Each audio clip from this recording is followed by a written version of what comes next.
Oh shit, that didn't even get picked up. Hello. Hello. And welcome to episode 103 of the Paro Pod with your boys. Ooh. Oh. Ow. Myself, Owen. And me, Mark. How you getting on this week, Mark? Good. All well. Oh, well. Yeah. Ready for Halloween? I'm ready. This is our Buzzing. Halloween spectacular episode. In the future, when you're listening to this, it'll be Monday, October. I was going to say March. Halloween 31st. Halloween. It's on a Monday. It is, yeah. It's a bank holiday Monday. Shit one. Banker. Shit one. Boy. Why not give us the 2 days? Give us Tuesday off as well. They really should, yeah. Because, what's the point? You can't have a Halloween party if it's on a Monday. Yeah, you know? why not give us Monday still on work and then just take off Tuesday? It's just be encouraging drinking. Yeah, as they should. Yeah, it's for the kids, man. For Halloween. the kids, man. I just want to bring the kids out. Yeah, bring the kids. Yeah, it's such a shit. I'm in work on an evening shift on Halloween. Oh, my sister's in work as well. Sickener. Yes. Absolute sickener. But it doesn't really matter because you can't go out anyway. Yeah. You know. What the fuck goes out on Halloween? Yeah. I don't. Cretins. I don't. Yeah, same. I'll be staying in and watching movies. Same. Watching movies like our recommended film for this week. Nosferatu 1922, directed by Manure. How the fuck do you pronounce his name? Murnau or something. Murnau's. German. Some German German expressionism. You know? Mm. Everyone knows Nosferatu, you know. Oh, Nosferatu. The hash-slinging slasher. Yeah. I think, is Nosferatu the... No, he's not. I was going to say, who's more iconic? Bela Lugosi, Dracula, or Nosferatu? Bela Lugosi. Yeah. You know one dresses up as Nosferatu for Halloween. Yeah, you're mad pretentious if you do. Yeah. Oh, you're Dracula. No, I'm Nosferatu. He just showed up to the party and some guys dressed up as Nosferatu. He's like straight out the door. So this is too pretentious fuck for me. this. Yeah. It's like this guy's up his own hall. It's Yeah, what like a dickhead. obscure vampires from the early the 20th century. From the advent of cinema. Illegal adaptations. Yeah, it'd be way harder to dress up as Nosferatu. Oh my god, yeah. You know, you need the bald cap, you need the big teeth, the ears, and the claws, and you need to be like, and he has that hunch as well. Oh, hunch, there's a whole lot going on with Yeah, Nosferatu. serious man going on. Bela Lugosi, you just fucking, You're just a vampire. It's just a guy like with a cape. You know, easy money. Easy money. Yeah. What you get up to this week, Mark? Fuck all. Absolutely fuck all. Because I know that we did diametrically opposed outings in this 2-week break. Diametrically opposed outings. Yeah. You went to the nice, calm, relaxing Zoo Lights. Yeah, I went to Wild Lights at the media preview. I was we actually were contacted by RTE. It's Parapod contacted RTE.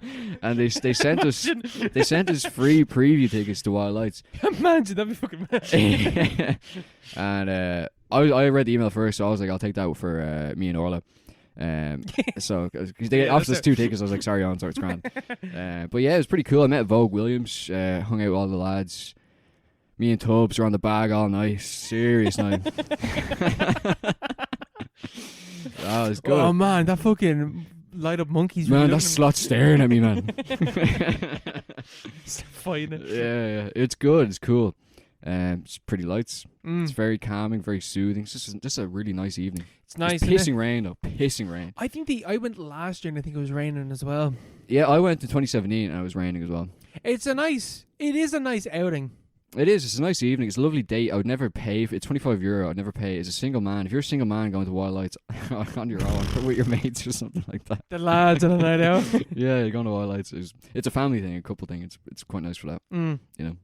Yeah. So it's alright. It's like an hour. It's only an hour as well. Yeah, it doesn't take that long. Yeah. Although I always where do they put the animals? Essentially. The animals. Yeah, where do they go? I actually don't know. I was thinking that as well because we went by the monkey thing. The monkey island they have, the ape island. The ape island in Phoenix Park.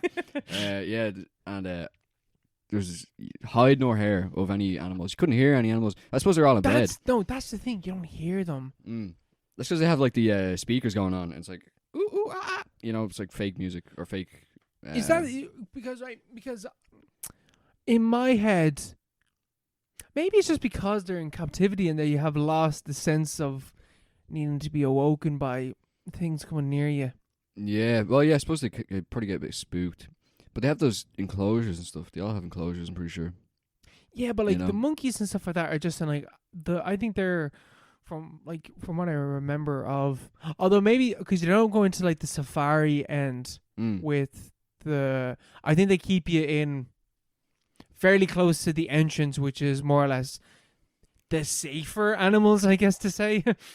Yeah. But sure, like, when the day is done, they're like, all monkeys back in your thing. You know, they have Get a in your house. cage. Yeah, they have a. Yeah, it's like Planet of the Apes. They all go back in their gaffs, and they have cages, and they just chill in there. So I assume that's what they do with them. And the giraffes have their huge gaffs as well. You know, those huge sheds they live in. The other ones, those things are like Air Force carriers. Like. yeah, they're like hangars. Yeah, and I don't know about the rest of them. I can't really think of what other animals would. They all have their own gaffs anyway. Because I've never wondered where animals go at night in the zoo until I've been at the zoo lights. Yeah, I was like, where are the animals? What do they do? What are they at? And then I start wondering, like, rounding up the animals. How do you do that? I don't know. Like, how do you get a rhino to get into its fucking cage? You know what I mean? Yeah, they have pretty tasers and stuff. Get in there, cunt. Get. You know, Automatically to Australian accent when you're talking about animals. Get in there, cunt. Steve Irwin job. Yeah. I don't know. They have their zookeepers for that stuff. You know, they're constantly living with the animals. Always have been. You know.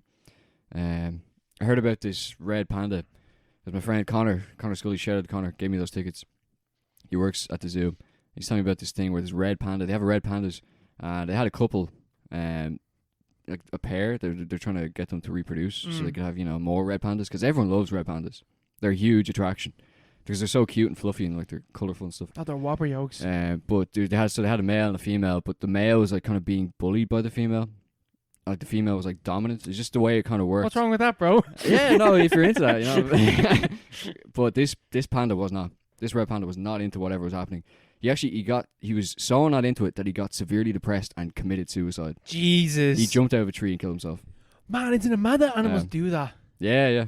There's I think monkeys can do that as well. Monkeys have been known to just jump. Yeah, dogs do as well. Mad. Dogs have been recorded after their, like, you know, they starve themselves. Whatever. You know that film Hachi? Bro, go on. You know Hachi? Yeah, the film? I've never seen Hachi. Yeah, it's just about a dog. His owner dies. He never comes back from the train. One day, he always waits for him at the train station, come back from work and stuff. And one day, he never comes back. Futurama. Yeah, it's based on the Futurama episode. No. Hachi, it's the other way around. Yeah, Hachi just saw it on TV. He's like, I'm gonna do this.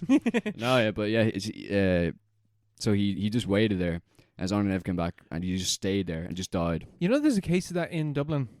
Is it? I don't know. That's heartbreaking. I don't know exactly where it is, but there was there's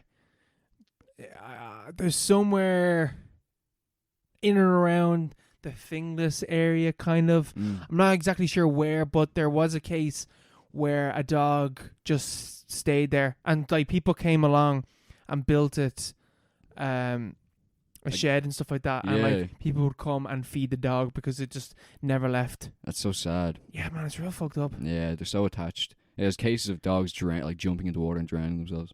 You know, my dog used to self-harm. Sam used to full-on self-harm. What would you do? Because he'd be left alone in the gaff for too long by himself, because my dad would be off on work and we would be in school and my mum would be working, so he'd be left alone. Yeah. And he used to just literally like gnaw his arm because he was so anxious and left alone for so long. Had to get him medication, had to give him a cone. Oh my god. Yeah. That's awful. Oh man, real fucked up. So awful. Oh my god. Yeah, that like animals, you know, very. I remember seeing something that was like something during like the past like 2 weeks or so. It was like some report from some scientific journal or whatever being like animals have experienced emotions way deeper than we initially thought that they did. Yeah. I was like, yeah, no way. Who could have? Have you ever been around an animal? Like, yeah. Anyone's interacted with animals, like obviously they have emotions. Yeah. You know? But yeah, we know the way insects don't have emotions. Insects don't have feelings. I always maintain that. Bro, did you see that? Maybe is it okay? Nobel Prize winning. Okay. I think it's a Nobel Prize winning. Okay. Question is the Nobel Prize is an annual thing, or they just give them out? I think it's an annual thing. Is it okay? Yeah, for literature it's annual. there was I think it was a Nobel Prize given for an up close photo of an ant's face. Have you seen this? No, let's see it. Oh, let's pull that up. My God. Sorry, what were you saying about What was I saying? Oh yeah, insects do not have feelings. I'll never see insects as sentient beings. No matter how much animal rights activists. PETA can go fuck itself. Yeah, no. But they actually don't have feelings. You know? And I've been telling myself that again. Because my gaff's getting invaded by spiders, like false widows.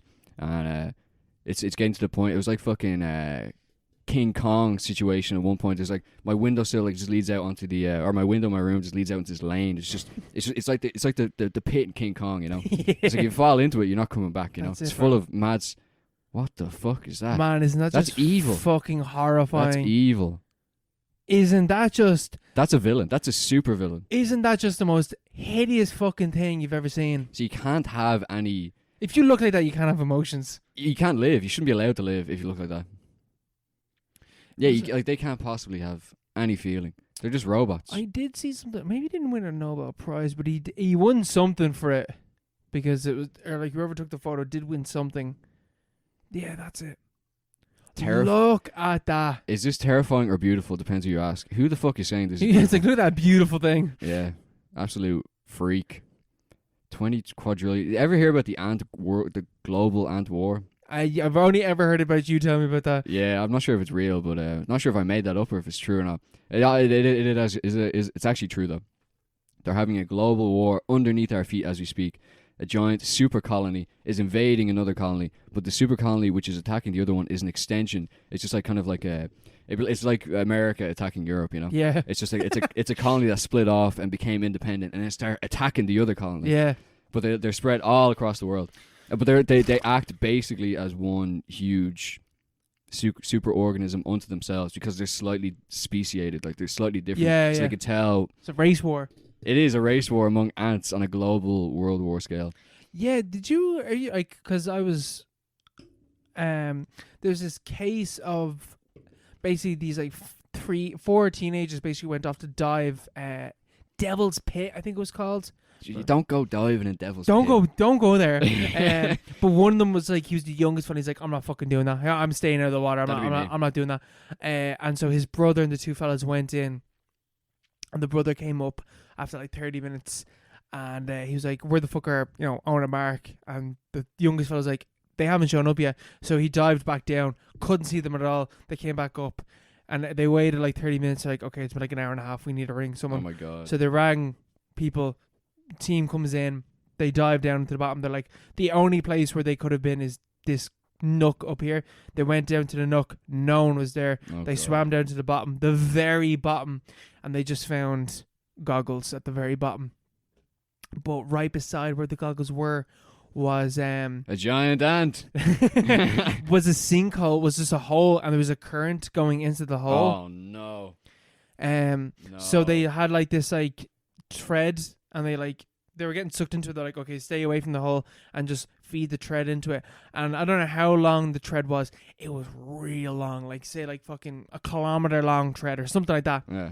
The whole thing went into the hole. Yeah. And what they think is that the hole goes into an underground current that leads out to an ocean. Because they found there was like a tsunami that went through around the area. And the tsunami came through Devil's Hole as well, which is like 3 kilometers inland. Did you know? I'm about to have a panic attack. Did you know that listening to how you describe there's like underground oceans underneath us? There's not even like we have 7 oceans you got to worry about. There's underground oceans you got to worry about as well. Yes, I read that somewhere. That there's like what's it called? There's some specific name for it, but there's like oceans underneath the ocean. Yeah. You know? Yeah. So we can't run out of water. Yeah, what the fuck is this? Like, oh, we're running out of water. How? Yeah, it's everywhere. It's literally everywhere. It's falling from the sky. Like, yeah, there's oceans underneath the oceans. It's like, what the fuck? Like huge underground lakes. I've definitely heard underwater lakes is the insane part. Yeah. Underground lakes. It's like, what? That doesn't make any sense. But like, imagine I will never ever. Wait, they were diving, right? Yeah. I would never ever ever go diving. I would never even think about it. Fuck no. Absolutely not. I don't even care. Like, a swimming pool is about as deep as I would ever go. Oh man. Even then, I'd be like, I don't know, I'm not enough, but not a big fan of this. If it's more than 10 feet, I'm like, no. Forget about it. The most diving I've ever done, and this is like bare minimum, is a snorkel. I remember being in Lanzarote and I had a snorkel and goggles, and going a bit far out, and like where we were in Lanzarote, it was like an enclosed beach. So there was rocks, so like you couldn't, Like drift. a lagoon. Yeah, you couldn't drift out to the fucking actual vast emptiness of the ocean. And diving in that, and like just like holding my breath and going really far under, and there'd be like fish and shit, and that was cool. But that's the limit. Man, people that go. The thing that scares me about diving is that you go deep down, and there's a point where you can't see that far ahead of you. Yeah. Then you don't know which way is up. Fuck that. Yeah. And there's like techniques. Yeah, you don't know which way is up. Yeah, it's like, oh yes, just blow out a bit of air and see where the bubbles go. It's like, I'd rather just never be in that situation. Yeah. I'd just rather not have to. If I need to breathe outwards, I'm not doing that. Yeah, no way. And like all this, like the ocean is like underwater currents. That's not like some mad. That's not some thing. That's not. Yeah, it's not like Bigfoot. That happens everywhere. Yeah, that's everywhere. Every single beach has them. Eddies and stuff like that. And like just whirlpools, just out of nowhere. Rogue waves, like actual rogue waves, just randomly. Like small ones, but they can't hit you. And then like you're just done. Like you have no chance. You can't. You have like 1% chance of surviving that. It's over. Like just don't take the chance. I will never ever get anywhere near anything like that. Water, fun. Fuck that. No way, man. No way. Water is a huge fear. Yeah. Huge fear. I hate water. I've always hated water. Do you know I discovered recently? And I even discovered, like rediscovered. I fucking hate clowns. You hate clowns? Not like full on clowns, like actual creepy clowns. What do you mean? Like, because like full on clowns. Terrifier 2 has came out. I haven't watched it yet, but Art the Clown. I watched All Hallows Eve. I'm not getting into film talk yet because I don't really want to talk about All Hallows Eve. But I watched All Hallows Eve and I was like, creepy clowns fuck me up. And this stems from what I did, during the 2-week break. I haven't told you about this yet. I went to go the Nightmare Realm. We were going to go see that on Friday, but it's all booked out. Yeah, man. It's good. Is it good? Man, it's real good. Nightmare Realm, it's real good. Say that. It's, I can't go now.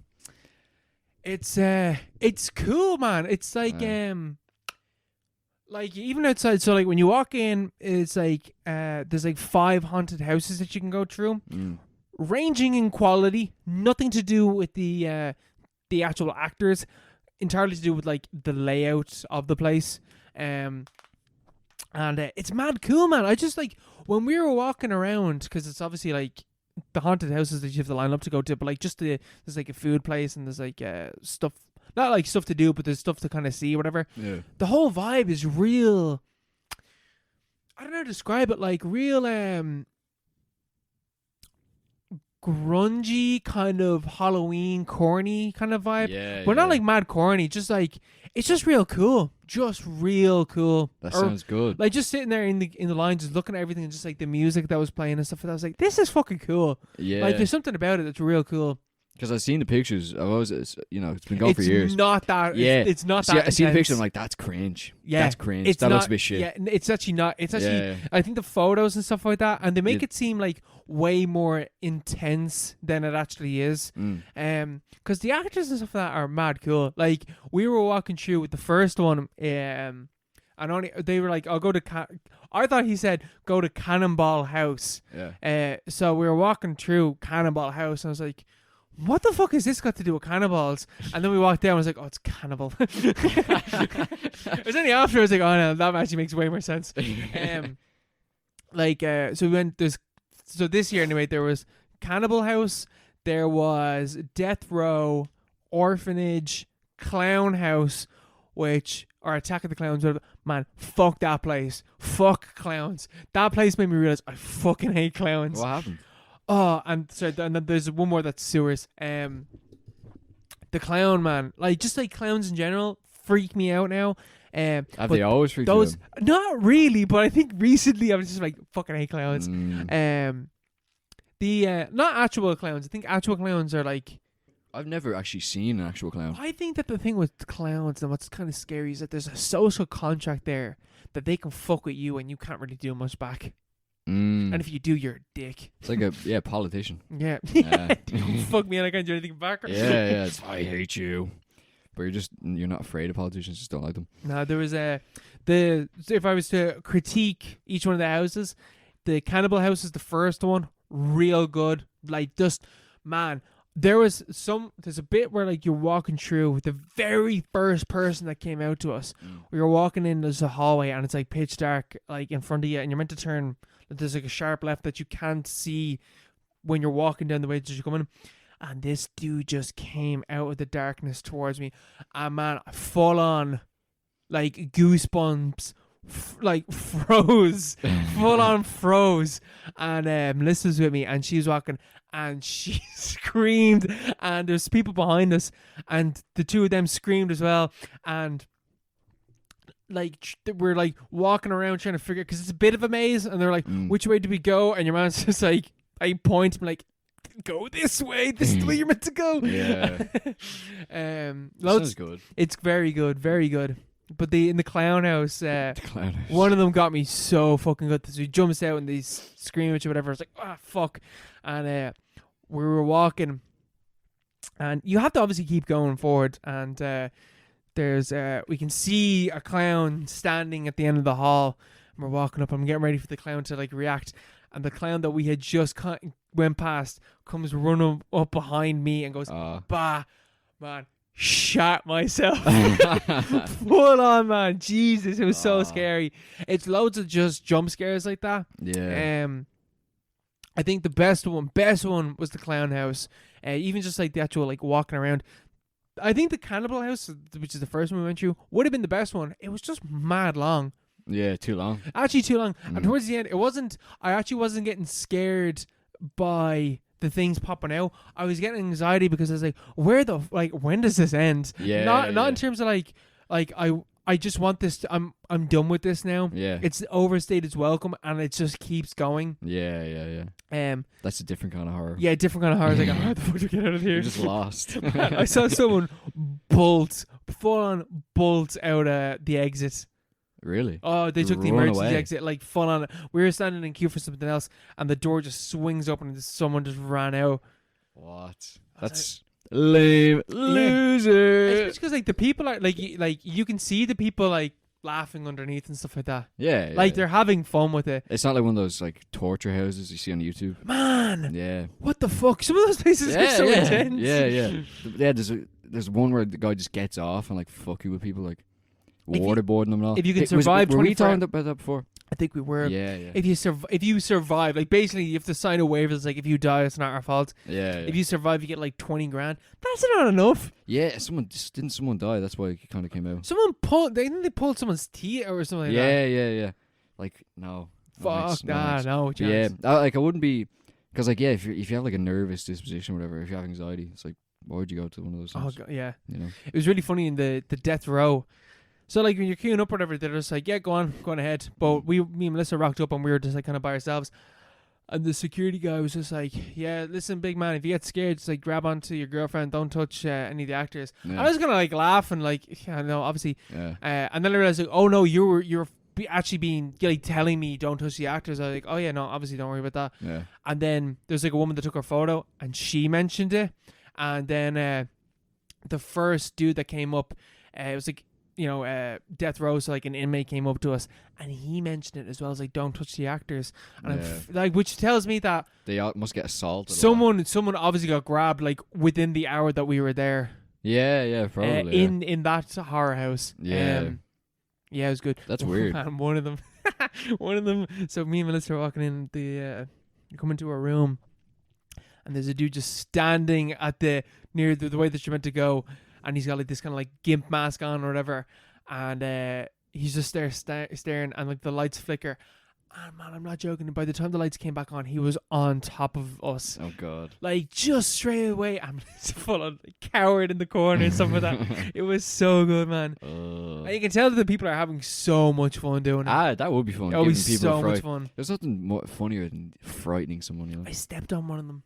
You stepped on one. Yeah, I was going to the orphanage one, and I was like, me and Melissa got split up, and I wasn't into it when I wasn't with her because I was like, oh, this isn't as fun because I can't like share my fear with her. Yeah, doing it alone. It's like yeah, so I felt really weird because I was horrible. also in front of a bunch of teenage girls. Like I feel really weird now because I'm just going by this by myself.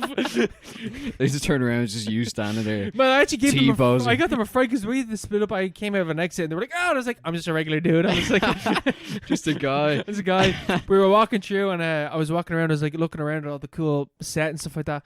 And I was like, "Hello," and I just like put my foot down and I felt like a leg and my foot sprang up and I was literally like, oh my god, I'm so fucking sorry. Oh god. But you stood on someone's leg. I couldn't even see her, and then she scared me afterwards because she crawled out the other end and she went bam. I was like, you motherfucker. She got me back. But That sounds class. Now I really wish I was gone. yeah, But I'm not. Yeah, you can go with your pharmaphobia and stuff like that. Probably still runs. Fuck that, man. That's miles away. Miles off. Miles off. Was like sure, even Nightmare Realm was in RDS till this year, wasn't it? Didn't do already. Oh wait, I went to the one in Smithfield. Yeah, it moved to Smithfield. Yeah. Oh, did it? Yeah. Apparently, there's real ghosts where it is right now. Is that what they Mary's did? Lane. Yeah. Apparently, yeah. Maybe that's one of the things that jumped out and scared me. Maybe I actually didn't step on something. Stepped on a ghost. Yeah. It's like there is no cannibal house. oh. Yeah, that sounds amazing. I wish I could have gone, but I can't. It's real, like just like cool vibes. Cool, yeah, cool horror Halloween. What Halloween's all about, man? Yeah, it's all about the cool vibes, you know. Yeah, spooky vibes. I'm not really feeling it this year though. I'm not. Yeah, feeling, man, I'm not getting that feeling as well. I'm not feeling festive at all. I got 2 parties this weekend. One for my mom's birthday and then a Halloween party. I'm really not arsed. But that'd be good though, you know. I've nothing. You know, I've no Halloween party. I don't think I've ever been to a Halloween party. Yeah, maybe I will. Maybe my Halloween will be rescued after all. Yeah, sure. She just says no. Fuck that dude. Yeah, fair enough. But yeah, I'm not really feeling it. Usually I feel like, I don't know, you know. I think because it's raining so much, I haven't really watched a lot of. Well, I've only been watching horror films. So I don't know what I'm talking about. Yeah, but I do get you. I'm not really in the. Maybe is it the lighting? Is it the fact I'm not actually watching TV? I used to watch TV. I think TV plays a big part. You know, wait, even the intertitles have like Halloween themes. Yeah. And stuff. They play Halloween episodes. I'm watching Simpsons Halloween. Still not really scratching that itch. Yeah, I don't know. I don't know what it is. I'm getting that as well. Where I'm like, Halloween's this weekend. I'm not feeling it. Yeah. Maybe we'll on actual Halloween, right? Just watch a bunch of horror films. Yeah, I'll be ramping up the horror film watching next few days anyway. What films you got planned for Halloween? What films have I planned? Our recommended film for the next episode. We'll get on to that later on. We'll talk about it later. And I can't remember the other ones, but I do have a few lined up. I have a list on my phone. Yeah, I'll be watching Halloween definitely. I think that's Halloween. my. Halloween 3. I'm going to watch Halloween 3. No, it's Halloween 3. I recommend it to everyone at work. I'm going to make them watch it because they have a space to watch films now. So I'm going to put it on the big screen. Bro. Make everyone watch it. It's a show, but like for the first, like looking back on the film, like God, that fucking middle act is so bad. It is. And your man, like the main character, is like an absolute piece of shit. Yeah, he's so bad. He's the villain. He's like drunk, and he hates his kids. Hate him and stuff. And he's like, "Why am I?" He's like preying on this young woman. Such a great movie, though. Oh, great film! Yeah. Like great first and third act. The middle act is dog shit. Yeah, great soundtrack as well. Yeah, great visuals. Happy Halloween. Special effects. Yep, absolutely. Oh, yeah. Speaking about Halloween, bro. Yeah. Halloween ends. Halloween ends. Speaking of the ends franchise. Of Halloween franchise. Yeah. Yes. We went off on our Parapod field trip. Tri-yearly or so. Yeah. It was a decent film out. We like to go on a little cinema date, and we went on one for Halloween Ends. Yeah, Cineworld. It's very cool. Very amazing seats this time. Yeah. Wow, they were comfy. Mine was actually too comfy. Yeah, I felt that. It didn't like it reclined, but then it didn't unrecline. It was just permanently reclined. I was permanently like nearly like at like a fucking 45-degree angle to the ceiling. I was like laying back. I could like feel the people breathing on me from behind. But the seats were incredible because they weren't even like, it's not like a special screen. That was all the seats as well. Yeah, it's really nice. I think all the staff were there as well watching with us. Oh, really? That's the people in front of us were staff. But we went to go see Halloween Ends. the final entry in the David Gordon Green take on the Halloween franchise. I'm almost certain that they've already said that we are rebooting this franchise afterwards. Like, this is not the last Halloween film. Oh yeah. John Carpenter said, you just said money talks in It does. to answer that question, I think, in an interview before. But yeah, what do you think? I thought that this was 2/3 of a pretty good film. I have the exact same opinion. It's Yeah. so boring. I think everyone that I've talked to that like actually likes this film, because I've heard people hate this film, but I haven't seen anyone love this film, and I think No one because loves this film. that last act is dog shit. It's one of the worst. It's somehow worse. I Full spoilers, by the way, for this film. Oh yeah, full spoilers. spoilers. This film is still out, so if you want to see it, but like by the time this is out, it's like, why are you watching Halloween after Halloween? Yeah, Get fucking real. yeah. Get Come your on. priorities in order. Get your life sorted. But yeah, full spoilers. But I think I'm one of the few people, or it's not a popular opinion, but I think the third act of this film is somehow worse than the Halloween, third act. yeah. The third act of Halloween Kills. Yeah, same. It's absolute dog shit. I don't know if it's purely like a scale to scale kind of thing. It's like if they see them on their own, are they as bad as each other? But I think it's the fact that the first two acts of this one are a lot better than anything that came in the middle film. I think as well, like That the the third it molests the first two acts. I think as well, like that last act is not the thematic end to this film. Yeah, It's the thematic end to Halloween Kills. yeah. Like at a certain point, this film goes its own way, does its own completely and genuinely brand new thing that we haven't seen in a Halloween franchise. Cool. 13 films, we've never seen what it does in this film. We'd never thought about it. I Never thought we even would thought have about it. come up with something Never like that. thought about We've it. talked about this film for hours. There's hours of us recorded Yeah. talk, just recorded talk. Yeah. Talked about it for days. We'll get back to what they do, but like just on the we'll start at the end and then go back to the beginning. But And then back to the middle. And then back to the middle. Yeah. But thematically, the end of this film is completely separate, and I think that's the way to talk about this film, is just talk about the end and then talk about what the film does really well, because literally that end of the film has nothing to do with the rest of the film. So like Jamie Lee Curtis just fights Michael Myers after there being a copycat killer in the rest of the film. Everything with Michael Myers in this film is dog shit. Every scene he's in is ruined by him being in it. It's terrible. Absolutely awful. He's bad. tacked on. It's like The worst thing in this film is Michael Myers. yeah. Like if this is a standalone film, you think, this is someone wrote this on spec as like a horror film, and the studio just decided to stick Just cram him in. a big kind of property in, stick Michael Myers in. But this is the end of a franchise, which apparently they had the 3 parts already planned out. That's obviously not true. But There's like, no way that's true. they obviously had some idea. They at were least. told you're making a trilogy, and then every time they're like, "Oh fuck, what do you do for this one?" Yeah, but it just makes absolutely no sense. Yeah, she fights him. Laurie fights him, and it's just it's the lamest thing. It's just the lamest thing. It doesn't fit. Like where do you even begin? Like, because he's established at the end of the second film, he's established as being somewhat immortal. He's supernatural. He's full on supernatural. He's supernatural. He's shot in the head twice. He's stabbed. He's like hit with a crowbar. He's He's run impaled over. as well. at one He's stage. impaled. All this stuff. He gets up and kills everyone around. We've already talked about that. He kills everyone around him. One of the most ridiculous scenes. One of the most ridiculous scenes in cinema history. Like I still remember that moment so well. Just be like, what the fuck is happening in the cinema? I remember just watching, like, I fucking hate this. Yeah. What's going on? And then, but that's just it's not mentioned. There's no mention of or explanation or any kind of hint that might have happened in this film at all. It's just I like, think it was too explicit because like in the original Halloween, it is like subtly alluded to that like he's like supernatural, but like it's way too on the nose in Halloween Kills. Like he is supernatural, but then he's not in this. But he kind of is because he's living in a sewer for like the past 4 years.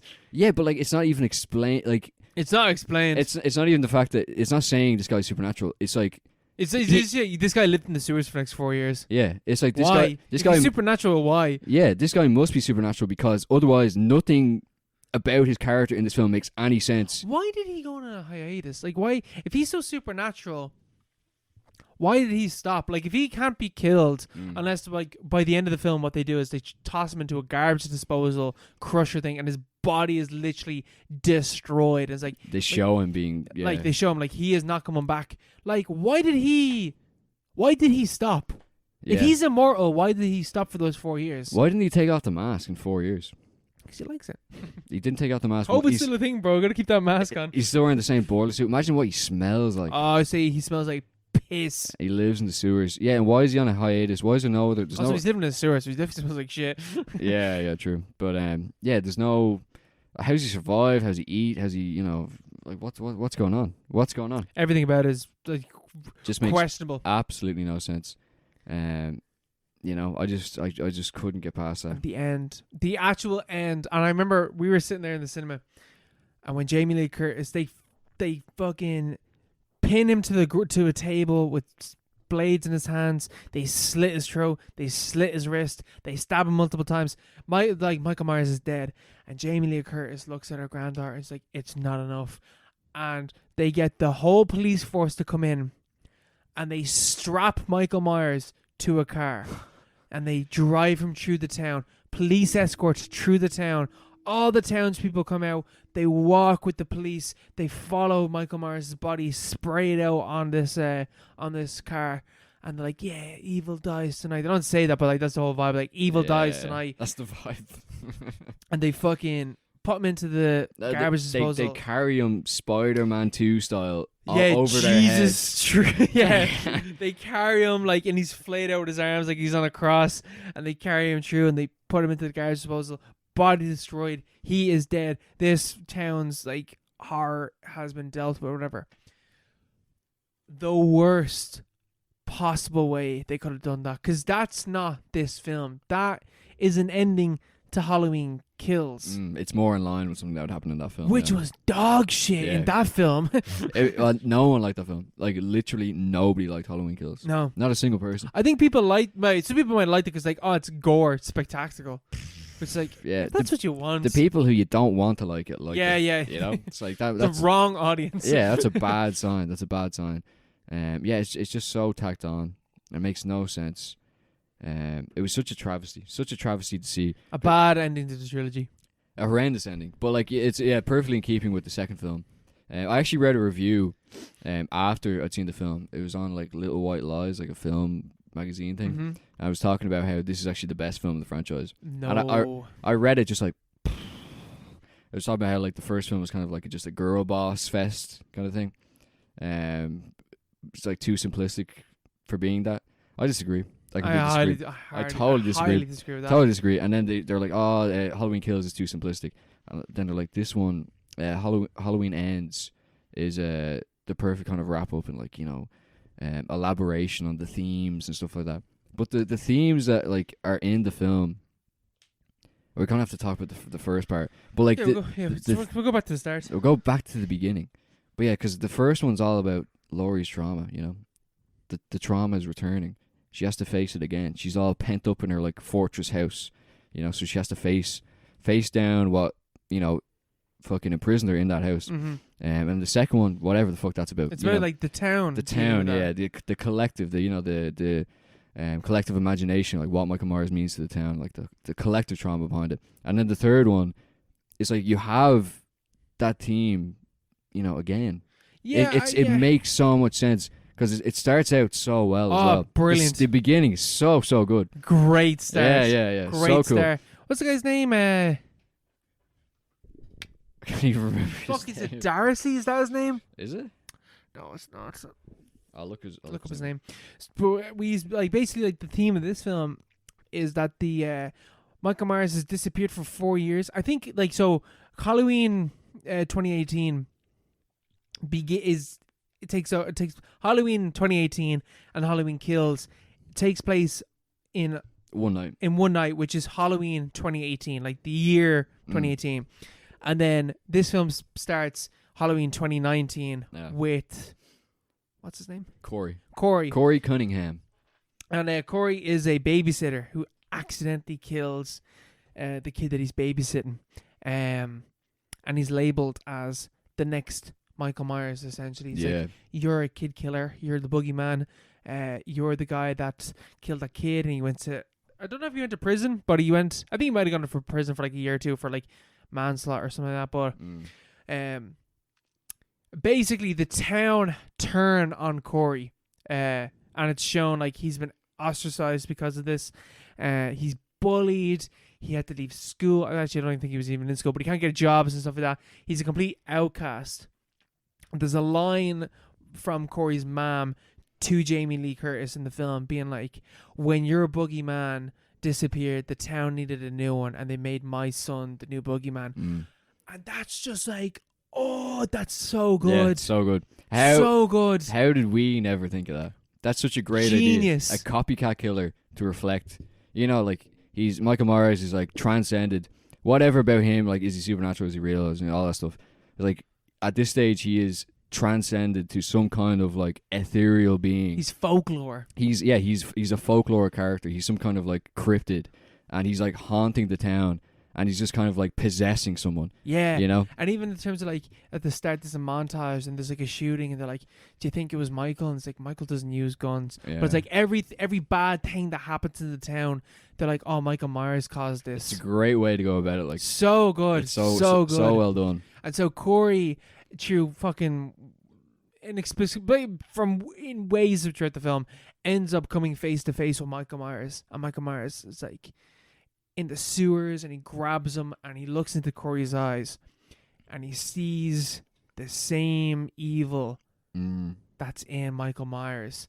And then the question is like, and it's posed throughout the film, was that evil inherently in Corey, or did the town make that within Corey? Is it inherent evil, or did the environment cause that? Which is the question that's in the original Halloween. Is Michael Myers inherently evil, or is there something else going on? Which is also in Rob Zombie's Halloween. Yeah. Because he killed his sister and he's locked up. He's obviously going to be fucked up after that. But like, yeah, it's like lingering there. But and the whole concept is so like so good. A copycat killer in the town. He's basically possessed by Michael Myers. But like, that's the thing. This like, the film doesn't actually need Michael Myers to be there. Yeah, no, it doesn't. It's actually actively worse that he actually is in the film. And every scene he's in, it actually makes every single scene worse. It makes the whole film worse because it reflects, cascades back, or makes everything else look worse. Because he doesn't need to be there at all. He's only there, I assume, for like the poster and stuff like that. But there is a way they could have done it. But like in the trailer, it shows Michael Myers killing people. But it turns out when you're watching the film, it's like, oh, it's actually Corey dressed up as Michael Myers. Yeah. So it could have been that. Like they could have literally just had it be. I genuinely think it just would have been better if they. And I know that you disagree with this, but I think it would have been better. Actually, kill Michael Myers in Halloween Kills. Like actually kill him, and then in this one, it's like, wait, did we actually kill him? Like the town is like, did we actually kill him? But we, the audience, know that's just a copycat killer. Going crazy. It's like, mass hysteria and stuff. Yeah, like that's. Yeah, and then they kill some like unknown dude, and they toss him out the window and stuff like that. Yeah. Same thing again. Evil dies tonight. But there's definitely a better way. But they could have just. I don't even think because you don't kill him. Like, he doesn't get killed. That's the whole point. Oh, he's dead. He's dead in this one, but you don't. It's just like, it's crushing the butterfly. It doesn't make any sense. It's like, why?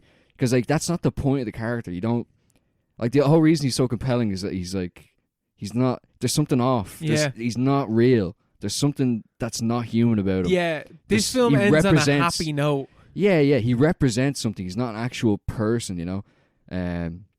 He's a ghost. He's a shape. He's not an actual person. Yeah, the shape. Yeah. So like, what they should have done, in my opinion, they should have left. Maybe killed him. Had some weird. Some big confrontation at the end of Halloween Kills.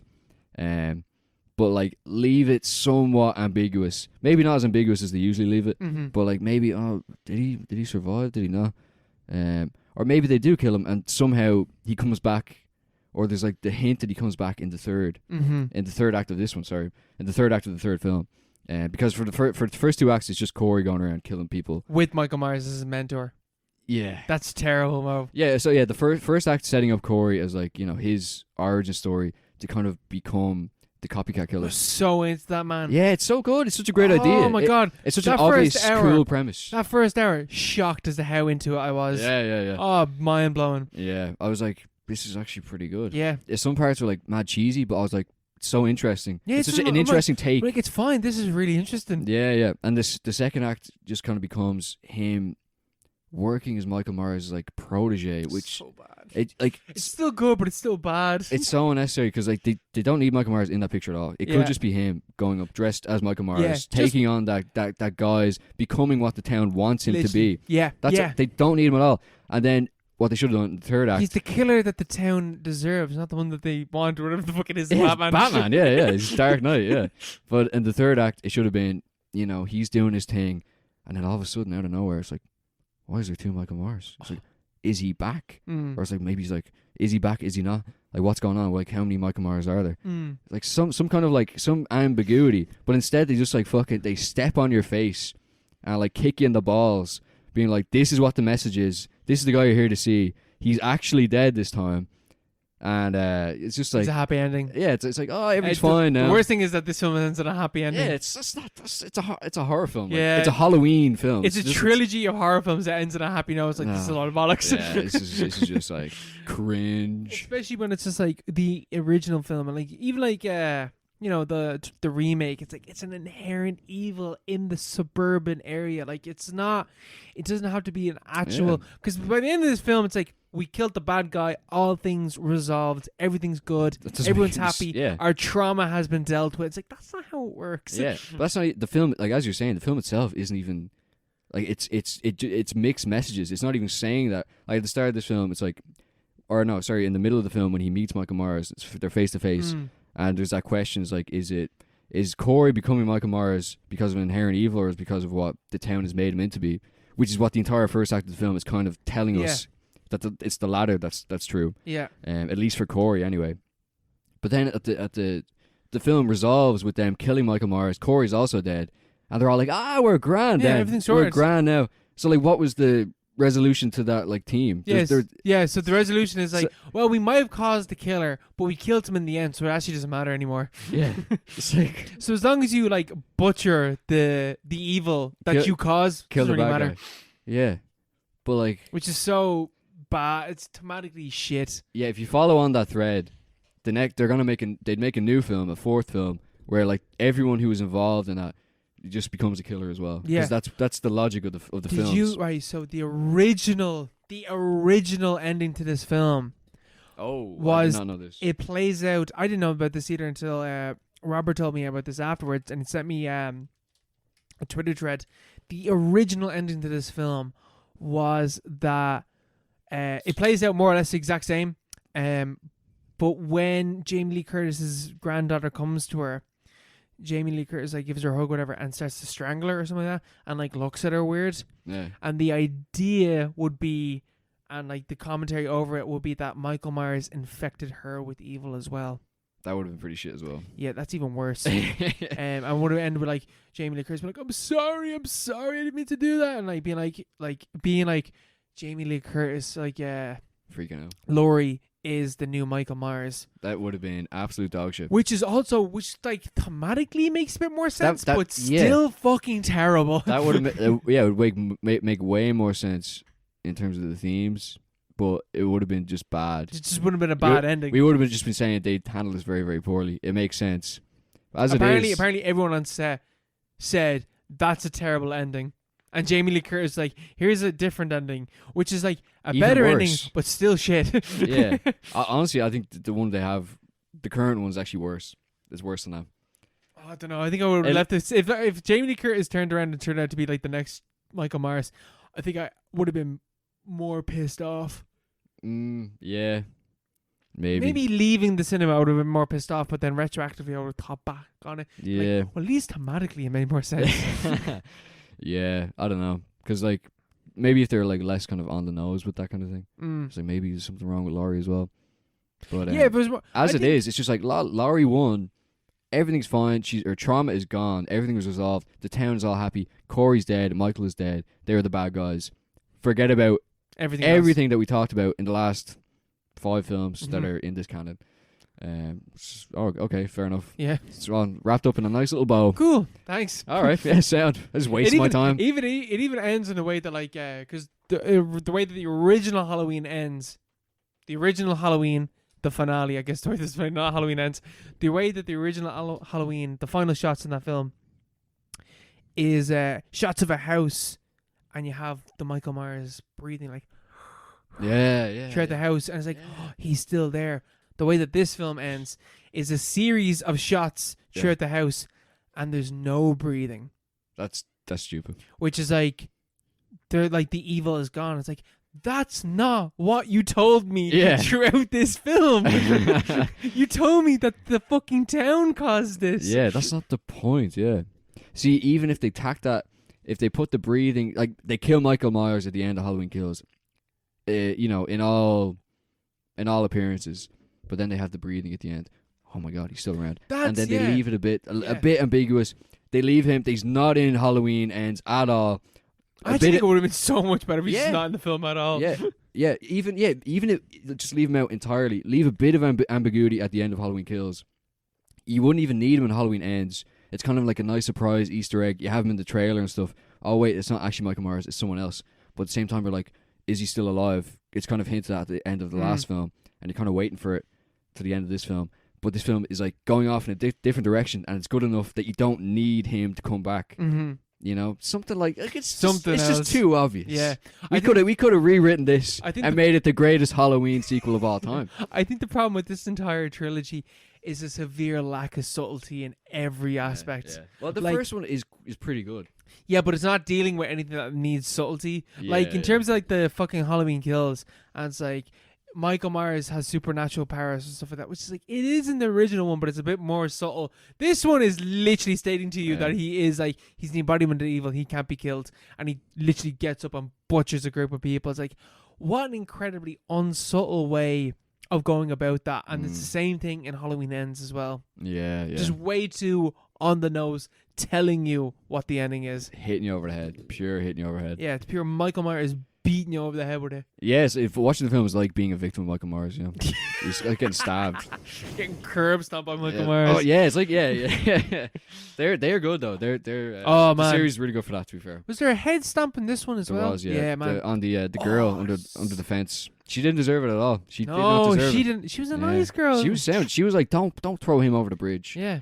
They threw him over she the bridge. might have been part of the group, but she was in his corner the entire time. She didn't suffer. She suffered the worst out of the three others that treated him the worst. Well, the guy got the blowtorch in the Fair, face. yeah. Pretty bad. Yeah, that was rough. And they showed it. He's like, ah. But yeah, she got ran over, like paralyzed, and then he stomped on her head.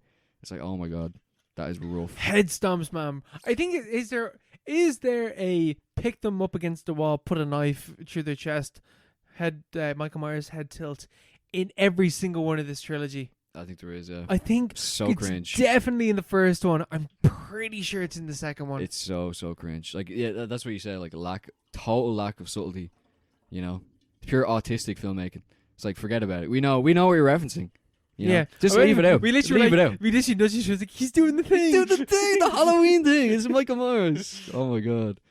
Yeah. Even in that one, like silly. a somewhat better way to do that is Michael Myers picks her up, stabs her, and while Corey is watching him, he tilts his head. Yeah. Rather than Michael Myers. That would still be stupid, but like, still stupid, but it's better than it would make doing sense. it again. It would make so much more sense. For the third time in this franchise. Was that Corey that doing the head tilt thing, or was that Michael Myers? Michael Myers literally picks him up, stabs her to the chest, steps back, tilts his head, and Corey just stands there watching. He's like, oh, I see. He's like, he's taking notes. He's like, oh yeah, cool. Yeah, nice. Be absurdly strong. Cool. yeah. Do impossible things. Okay, yeah. Yeah, I can do that, Michael. Thanks. I would do that if I wasn't a supernatural being. Yeah. Oh no. Yeah. A strange one. Strange. I like that it stimulated the brainwaves, at least in terms of not intellectually, but like at least it got us going. It wasn't there's stuff to talk about. Halloween Kills was just like, we could only talk about how shit it was, how absolutely like this is a mixed atrociously bag. bad. This is like hugely mixed bag. On the whole, it's actually a better. It's a more good film than it is a bad film. I put this in the upper echelon of. In fact, this one. Hold, stall the ball. Everyone listening? Stall the ball. This is in the top 5 Halloween films, which is not a high bar, but it is there. Top 5. What's the top 5? I put this. So we got Halloween 2018, Halloween 2018, Halloween 3, Yes. Yeah. Halloween Ends. Uh-huh. Halloween 2. Yeah. No, wait. Halloween 4 before Halloween Ends. Halloween 4. Which one's that? Though the Michael Myers Returns, the one with the original girl in it, the little girl in it. Is that the way I had this? Yeah. I'll show you the I poster. kind of remember. I don't remember liking it though. It's grand. The one with the cult. Remember that? That film is shit, man. Yeah. Okay. So we have Halloween, 2018 Halloween, Halloween 3, Halloween 4. Okay. Halloween 4, Halloween Ends, Halloween 2, Halloween 2, Rob Zombie, H2O, H2O. Halloween 5, the original Halloween remake, Halloween Kills, Curse of Michael Myers, which is the one that had The cult. that's the one with the cult in it, Yeah. and then Shamrock Cult Halloween as well. Resurrection. Halloween. Which one is that again? Is that That's- one Kello Cool J? Yeah, and he fucking kicks him in the balls. That film, man, I hate that film so The found much. footage. It's what a series. What a series of ups What a and series. downs, Yeah. Serious series. ebbs and valleys. What the fuck is it called? Ebbs and flows. Hills and valleys. Hills and valleys. A series franchise of hills and valleys. Yeah. Interesting Interesting stuff. Yeah. What a ball. A ball was had. Where do you think they'll go next? What's I'll your just prediction? remake the entire franchise and then Nah, just they do a can't- regular They slasher. can't just do that. They will though. They can and they will. They should make an art house Halloween, I'd bro. love if they did, bro. That'd be so cool. Yeah. Think about the themes. Why try when you can just not? Yeah. David Gordon Green. You could have done better, bro. You know he's doing The Exorcist next year. I don't know how I feel about that. I don't know how I feel about that either. I don't Because know how if it's gonna he go. does a Halloween on it, Halloween 2018, that would be really cool. But if he does every other Halloween film, I'd be like, oh my god. But I'm not like a fucking huge. I don't really care. I wouldn't rank Exorcist as like an equal to Halloween at all. Like, Same, man. And a lot I of people do. Like, people love The Exorcist. When I watched it, I was like, yeah, I don't get it. I really don't get it. it's alright. Yeah, it's good, but it's like it's not. It's not mind blowing. It's not better than Halloween. Like, just objectively, it's just Yeah, not. it's just like, So and it's not like, I would even say it's not even scarier than Halloween. I found The Exorcist to be like grand. yeah, it's grand. There's Like, parts of Halloween that scare me a lot more than Exorcist. yeah, Halloween has that like, it's like it combines the like ethereal threat of like a guy who probably isn't a real guy. He's like some kind of ghost or demon or something like that. Represents something else. Plus, it's like a suburban, like the actual threat of like a home invasion kind of thing. Mm-hmm. Whereas Exorcist is not a demon. It's like, demons don't exist. I'm not like that's not a thing. Yeah, I'm not scared about this. Yeah. Yeah. You know, whereas You know the demons in my head, Yeah, the demons in my head. they do exist. And home invaders, they do exist. Serial killers.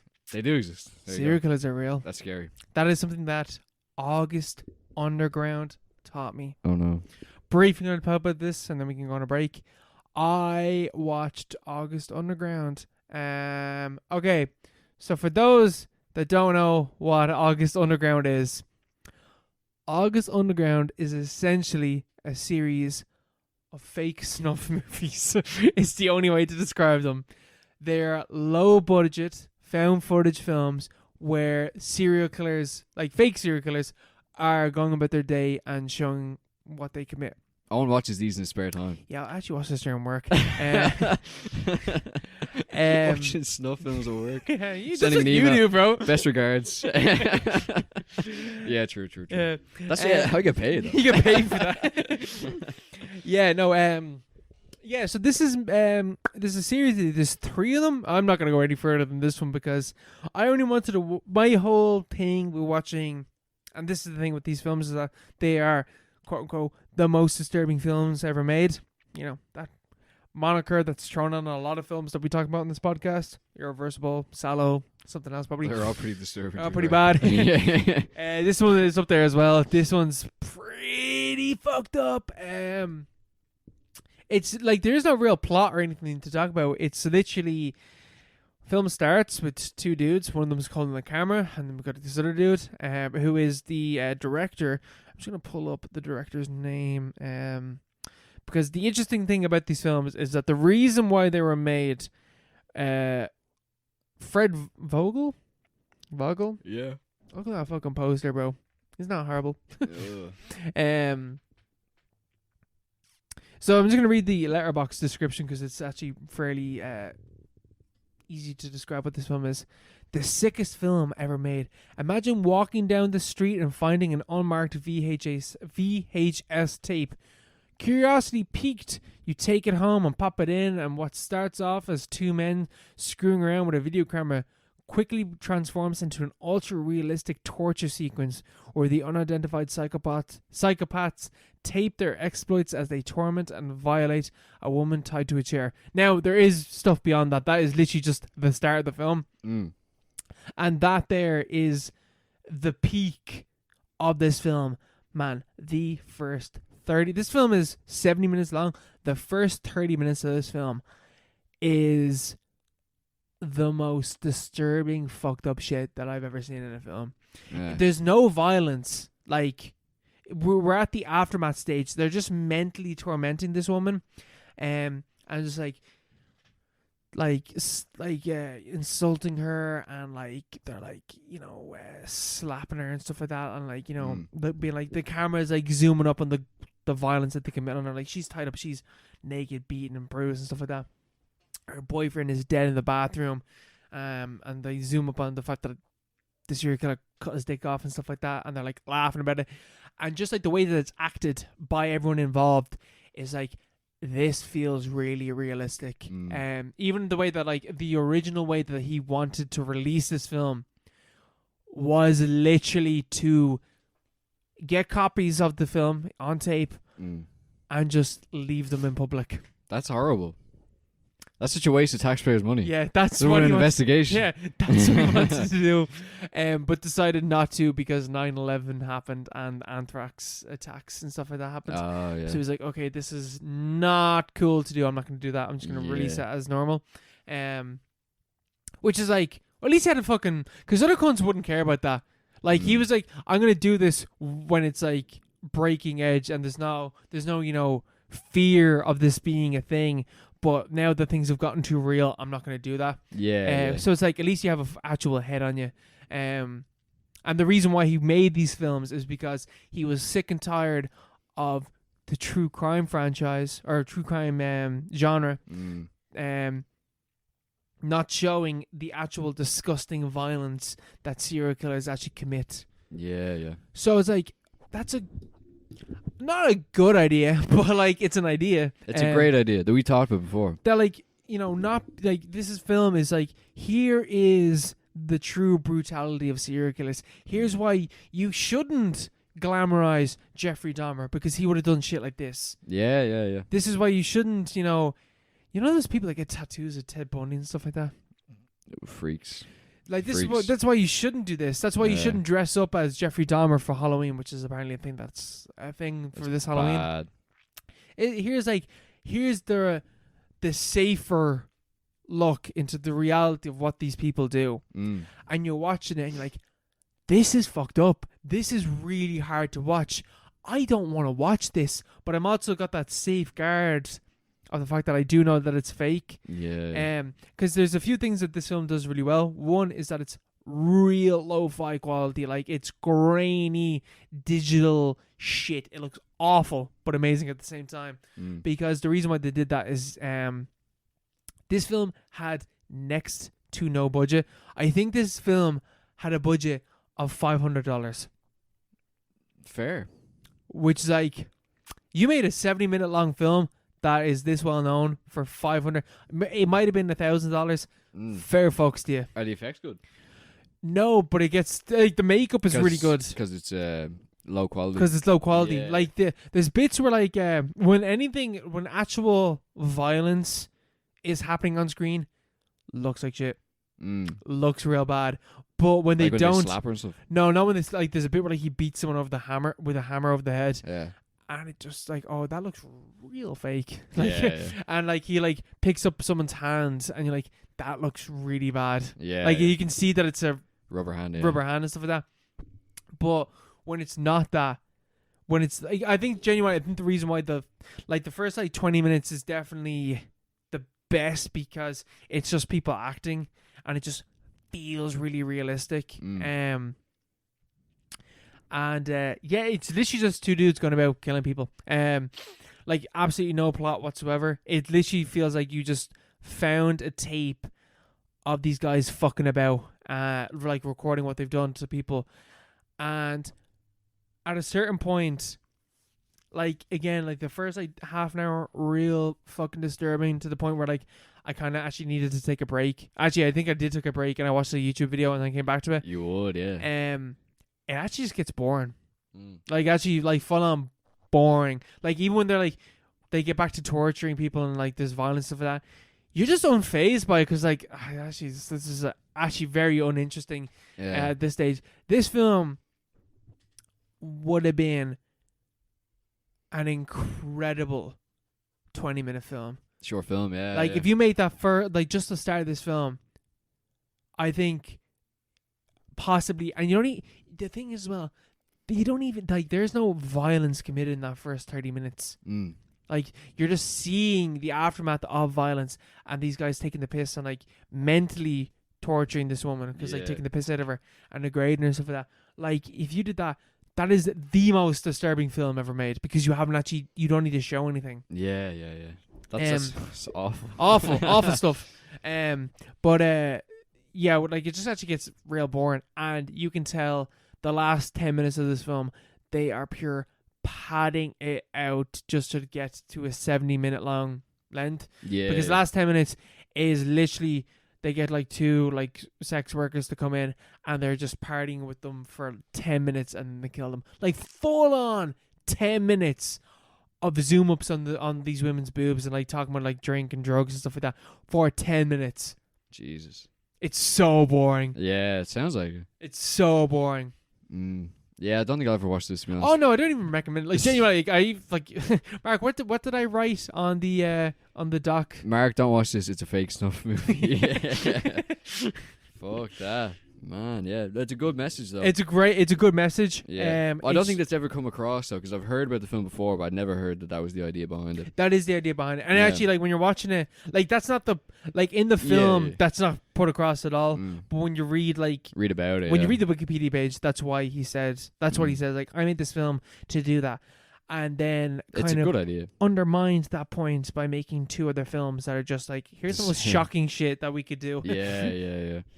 It's a good message, though, you know. That's very true. That's the reason why I only watched the first one. I am not going to watch the second or third one because they're just shock for no reason. They're just disturbing, shocking imagery with no depth, and I'm not interested in that. Yeah, I don't know why people watch that. I'm a connoisseur of disturbing films when they have an actual point. That's it. Yeah. Are you gonna watch Terrifier 2? Oh God, yeah. Yeah. Yeah. Why?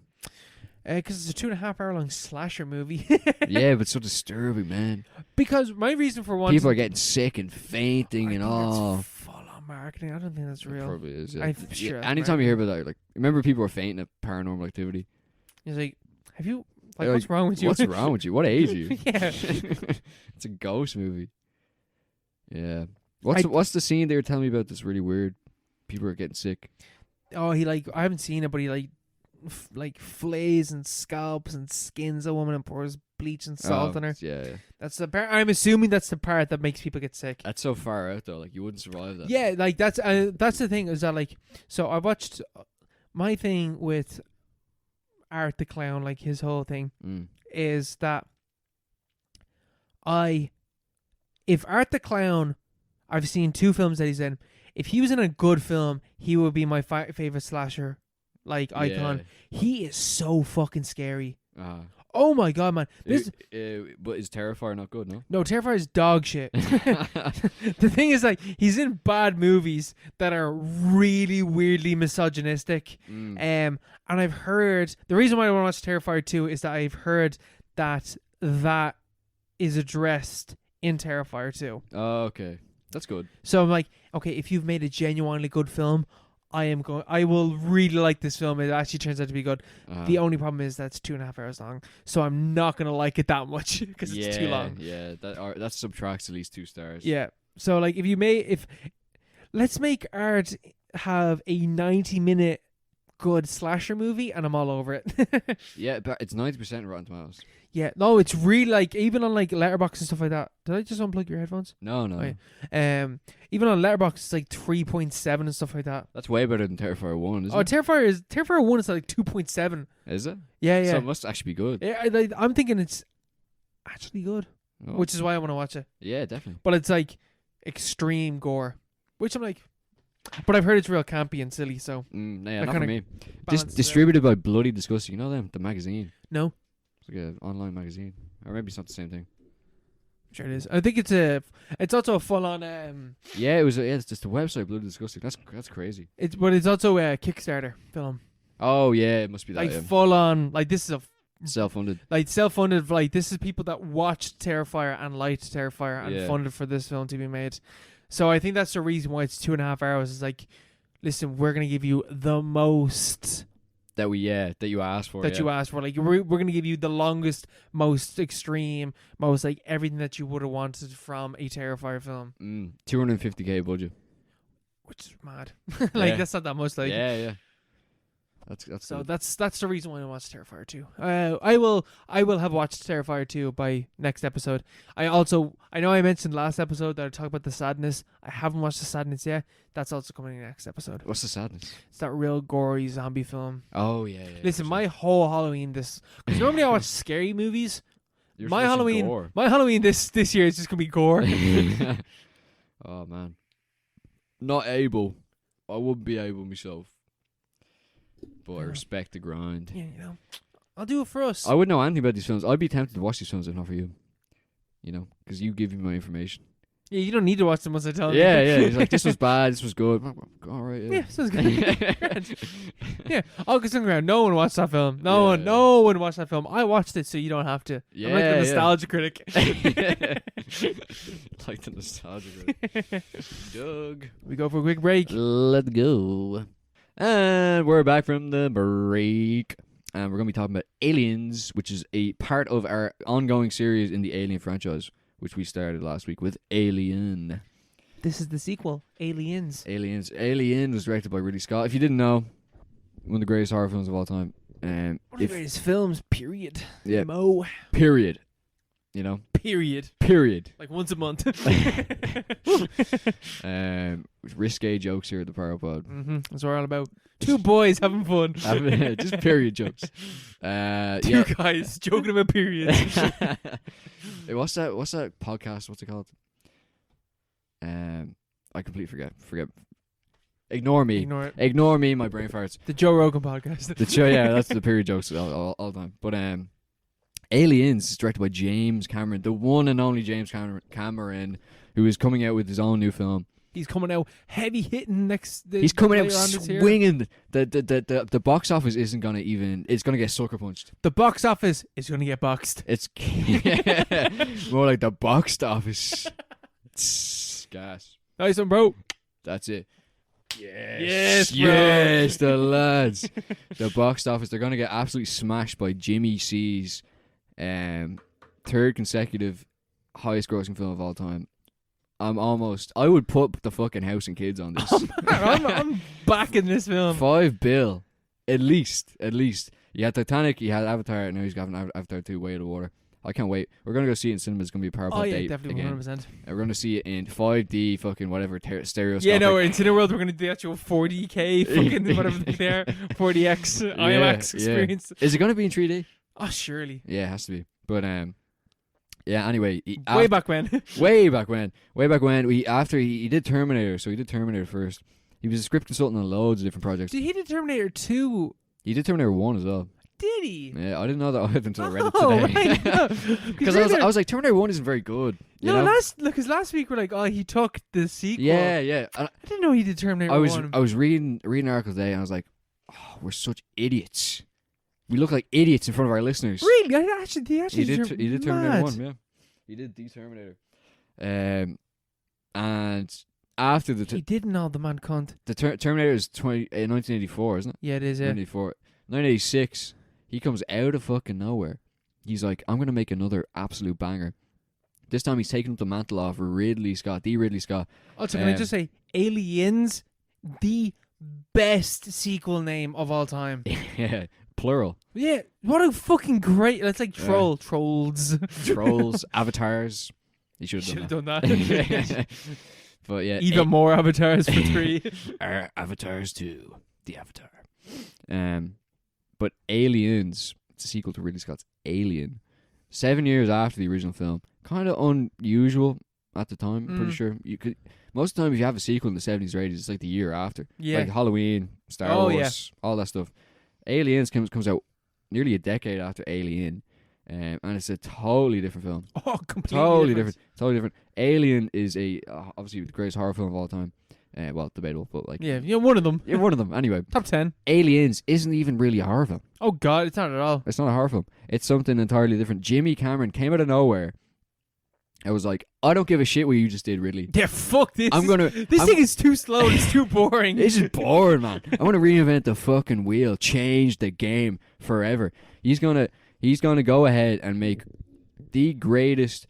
After summoning the peak of one genre, Jimmy C comes in as a contractor, and Man, he's I like, tell you, you're after fucking me up with the fact that he directed Terminator. yeah, I didn't know it either. I just read it and I was like, I'm shocked. I was on the bus. I literally slapped my head like a cartoon character. Why does no one talk about that he directed Terminator? I don't know. Everyone talks about him directing Terminator 2 for some reason. He's a savant. Anyway, Because Terminator 2 is so impressive. It's like you're reinventing yourself. That's because with Aliens, it's like, oh, it's someone else's work and he's building on top of it. Ridley Scott, he comes out. He's like, he's summoning the peak of the horror genre.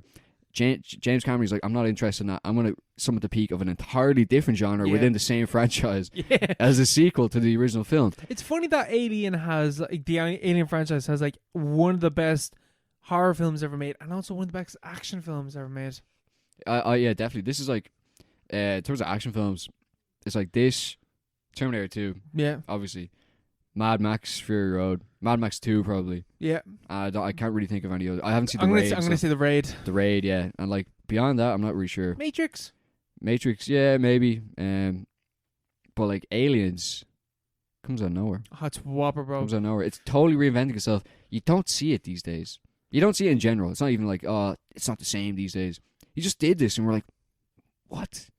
You know? Yeah, it's so different. This is so one of those. different. This is one of those films where I really try and imagine, like, and we'll talk about this later on with Nosferatu in terms of like coming out, like when it did. But imagine seeing Alien and then you go and see Aliens. Like, imagine just the shock of that, of being like, there's multiple aliens, and so we're gonna have to make it an action film. Yeah. As opposed to like the close claustrophobia of the original film. Yeah, what would even be like comparable, you know? I can't think of anything that's comparable. Yeah, there's nothing. There's definitely nothing that matches up. Imagine seeing Halloween, and then all of a sudden in Halloween 2, there's multiple Michael Myers coming after them. It's just well, Halloween Kills is basically just an action film. To be fair, it's like he totally reinvented the genre. David Gordon Green, it'd be like fucking I don't know what it'd be like, but anyway, Aliens. Yeah, Aliens. It's totally different. It's what your Ripley. She's been out in fucking deep space sleeping away for 55 years, something like that. Something insane. Yeah, I think they say 40 years. 40 years, a long ass time anyway. And they find her just like floating in deep space. She's brought aboard and basically court-martialed for her actions on the Nostromo. She blew up the Nostromo. Yeah, they're like, there's a lot of bank in that. Yeah, they literally said that's a lot of money. That's a serious amount of capital. Not a lot though, because it's like 100 million, which is a lot, but not that much. Yeah, like, they're like, oh yeah, inflation adjusted. So what? Inflation adjusted? Inflation in space? Stop. You know, it's like if they found someone. Well, I suppose if you commit, but like statute of limitations, there's nothing like that in space. Yeah, she gets court-martialed, but then she gets fucking tagged along on this mad mission to go find these colonists who have gone radio silent. Yeah, they're colonists on the original XD, whatever the fuck, wherever they found the original alien from. Yeah. That spaceship that they with the fucking jockey and all the stuff like that. There is a colony set up on that planet. Yeah, but they're gone. They're not radio silence. There's something off. They're like, where is everyone? And they send her out. I don't know why did they put her on the mission? Because they're like, you've experienced one of these things before. We need you as an advisor on this. Consultant. Mm-hmm. The best kind of work. So she's consulting on this ship that's going off, and you have one of the greatest ensembles of all time. Oh yeah, one of the greatest. What's his name? Jeremy Paxman? No, it's Jeremy Paxton. No, sorry, it's John Paxton. Is it? He's the guy. He's like, it's game over, man. Game over. Game over, man. Game over. Oh, jeez, game over, man. Yeah, I love that scene. Bill Paxton. And you have Michael Ben. You have you have John Connor from Terminator 1. You got Lance Henriksen, who's Lance, he's the bishop, the android on this one. Bishop, yeah, he's creepy. Vasquez, Jeanette Goldstein. She's great. She's tops. Carrie Henn, who's Newt. Loads of others. Yeah. A serious ensemble. Loads of them. And they all fucking die so quickly. Yeah. They're not best thing about this film. They're not just stock characters, well, you know. It's such a... From what I saw. Yeah, no, for me, like, I vastly enjoy Alien over Aliens. Like, just massively. But one thing I love about Aliens is that we still do have an hour of build up before we get to the actual aliens coming into it. And this is just, here's a bunch of macho Marines. They are on this shit. They're like, we're going on a bug hunt, and they're ready for this.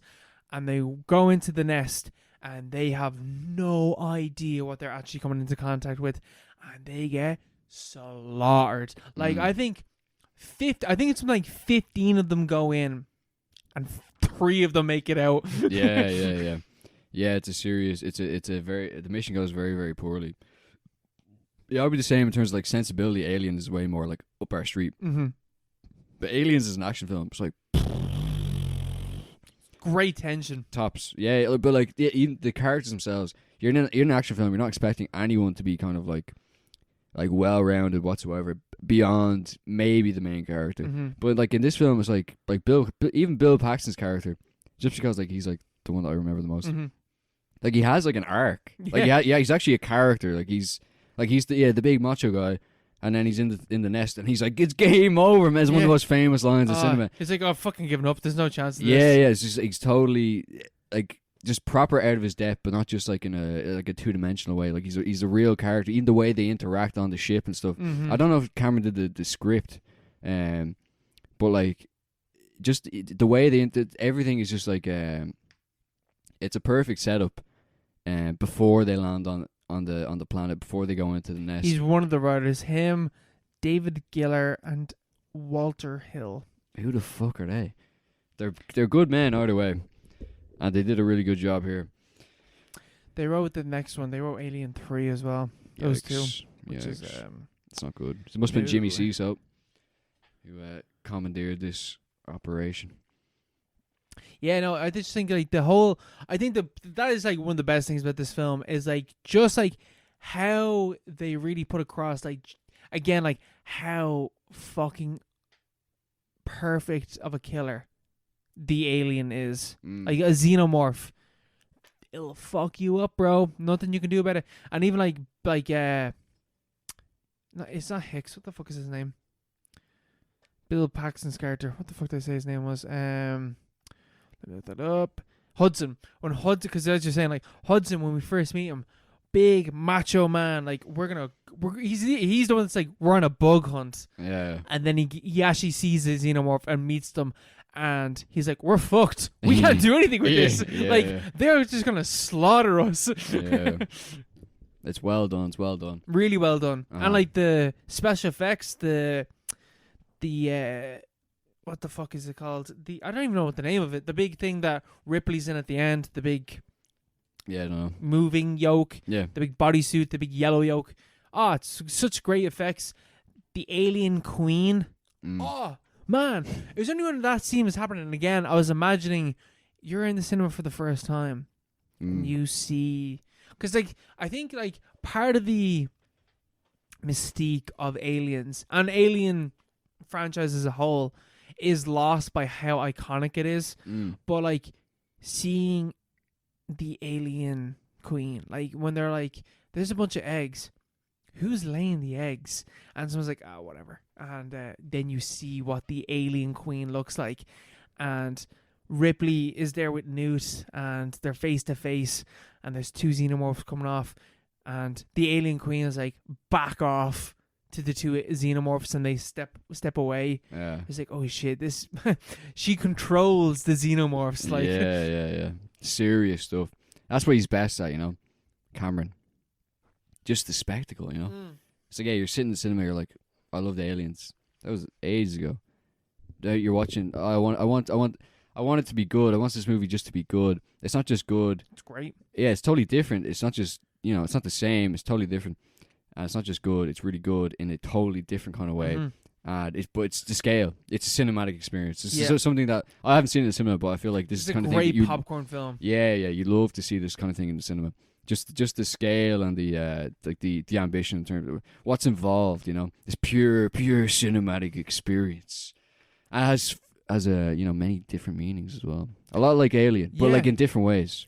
And because I took this down on the doc because I'd never heard this before. Maybe I had heard it before eons ago. But when I was watching it, and it was the Marines, they go in, the colonial Marines, they rock up and they're advised by someone that has never had any actual on the field experience, and he's the general, and he's telling them, leading them what to do, and he doesn't know what to do, and they're getting slaughtered, and he doesn't know how to react or whatever like that. And I was sitting there, I was like, this was from the 80s, like the Vietnam War only happened less than a decade ago. Is this a Vietnam allegory?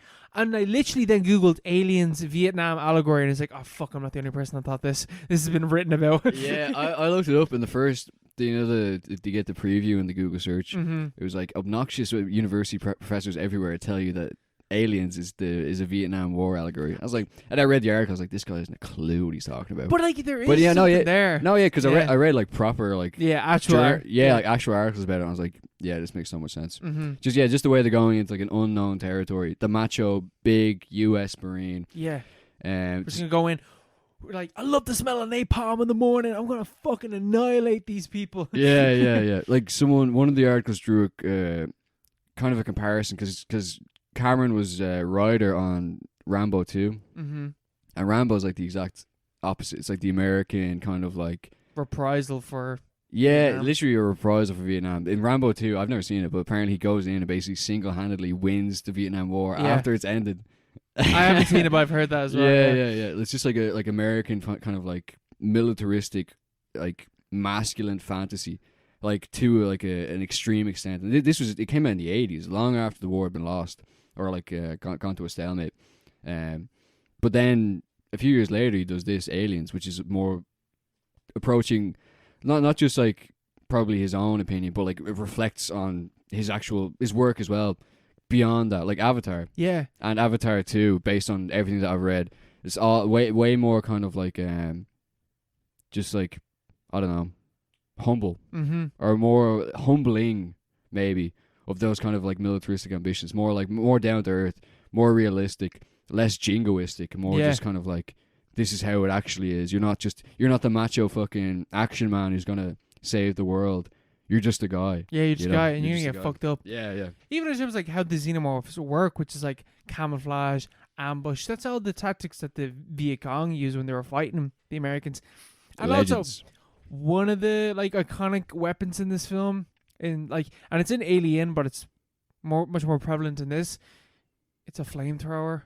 Yeah. Which is like, that is synonymous with the Viet Cong War, with the Vietnam War. Yeah. There's a lot of stuff like that where it's like, how could you not? Like, how are you going to ignore these kind of similar parallels? Even like stupid military just sending off people to die, which is like obviously a thing, which is like, that's obviously in like World War I films and stuff like that, where it's like out of touch heads sending off thousands of young men to die. But in this one, it's also there, and it's also being ambushed, and it's like, it's kind of there. Yeah, it's a science fiction setting, but it's the exact same thing. Yeah. And there's also, how do you deal with this problem? Oh, we nuke it. Yeah, that's the whole Cold War, bro. That's like the whole Cold War. Just drop a nuke on it. This came out the same year as Maverick. That was another parallel that was brought up in one of the articles. So like Maverick is the exact opposite of this film.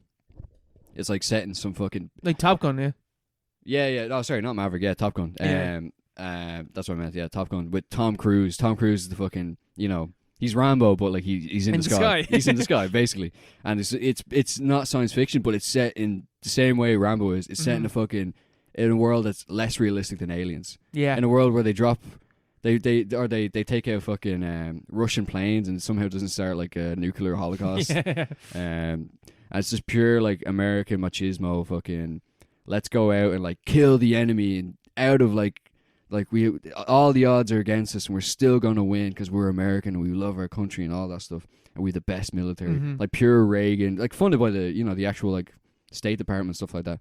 We talked about that before, but like Aliens is like just the cooler kind of like more down to earth, more realistic, more desperate.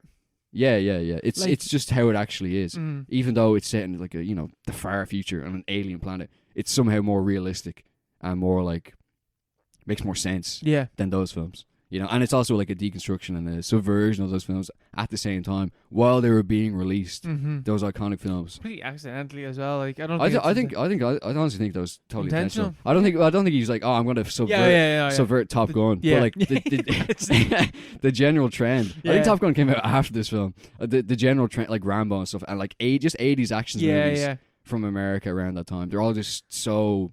They're all the same. It's definitely subverting the 80s action hero. Yeah. Like they're all the same. It's good. It's good shit. It's a good shit. One thing, and this is I'm just completely on a complete opposite end to you. I really hate the ending of this film. Why? I find so like drop a nuke. I find it really stupid that the way that Ripley like defeats the alien queen is like she knocks her into the air hatch or whatever, and then Ripley's climbing out of the air tank, whatever the fuck they're in, and the alien queen latches on to Ripley, and Ripley just hooks her arm into the ladder, and not only is able to withstand the force of the alien queen like trying to pull her off the ladder.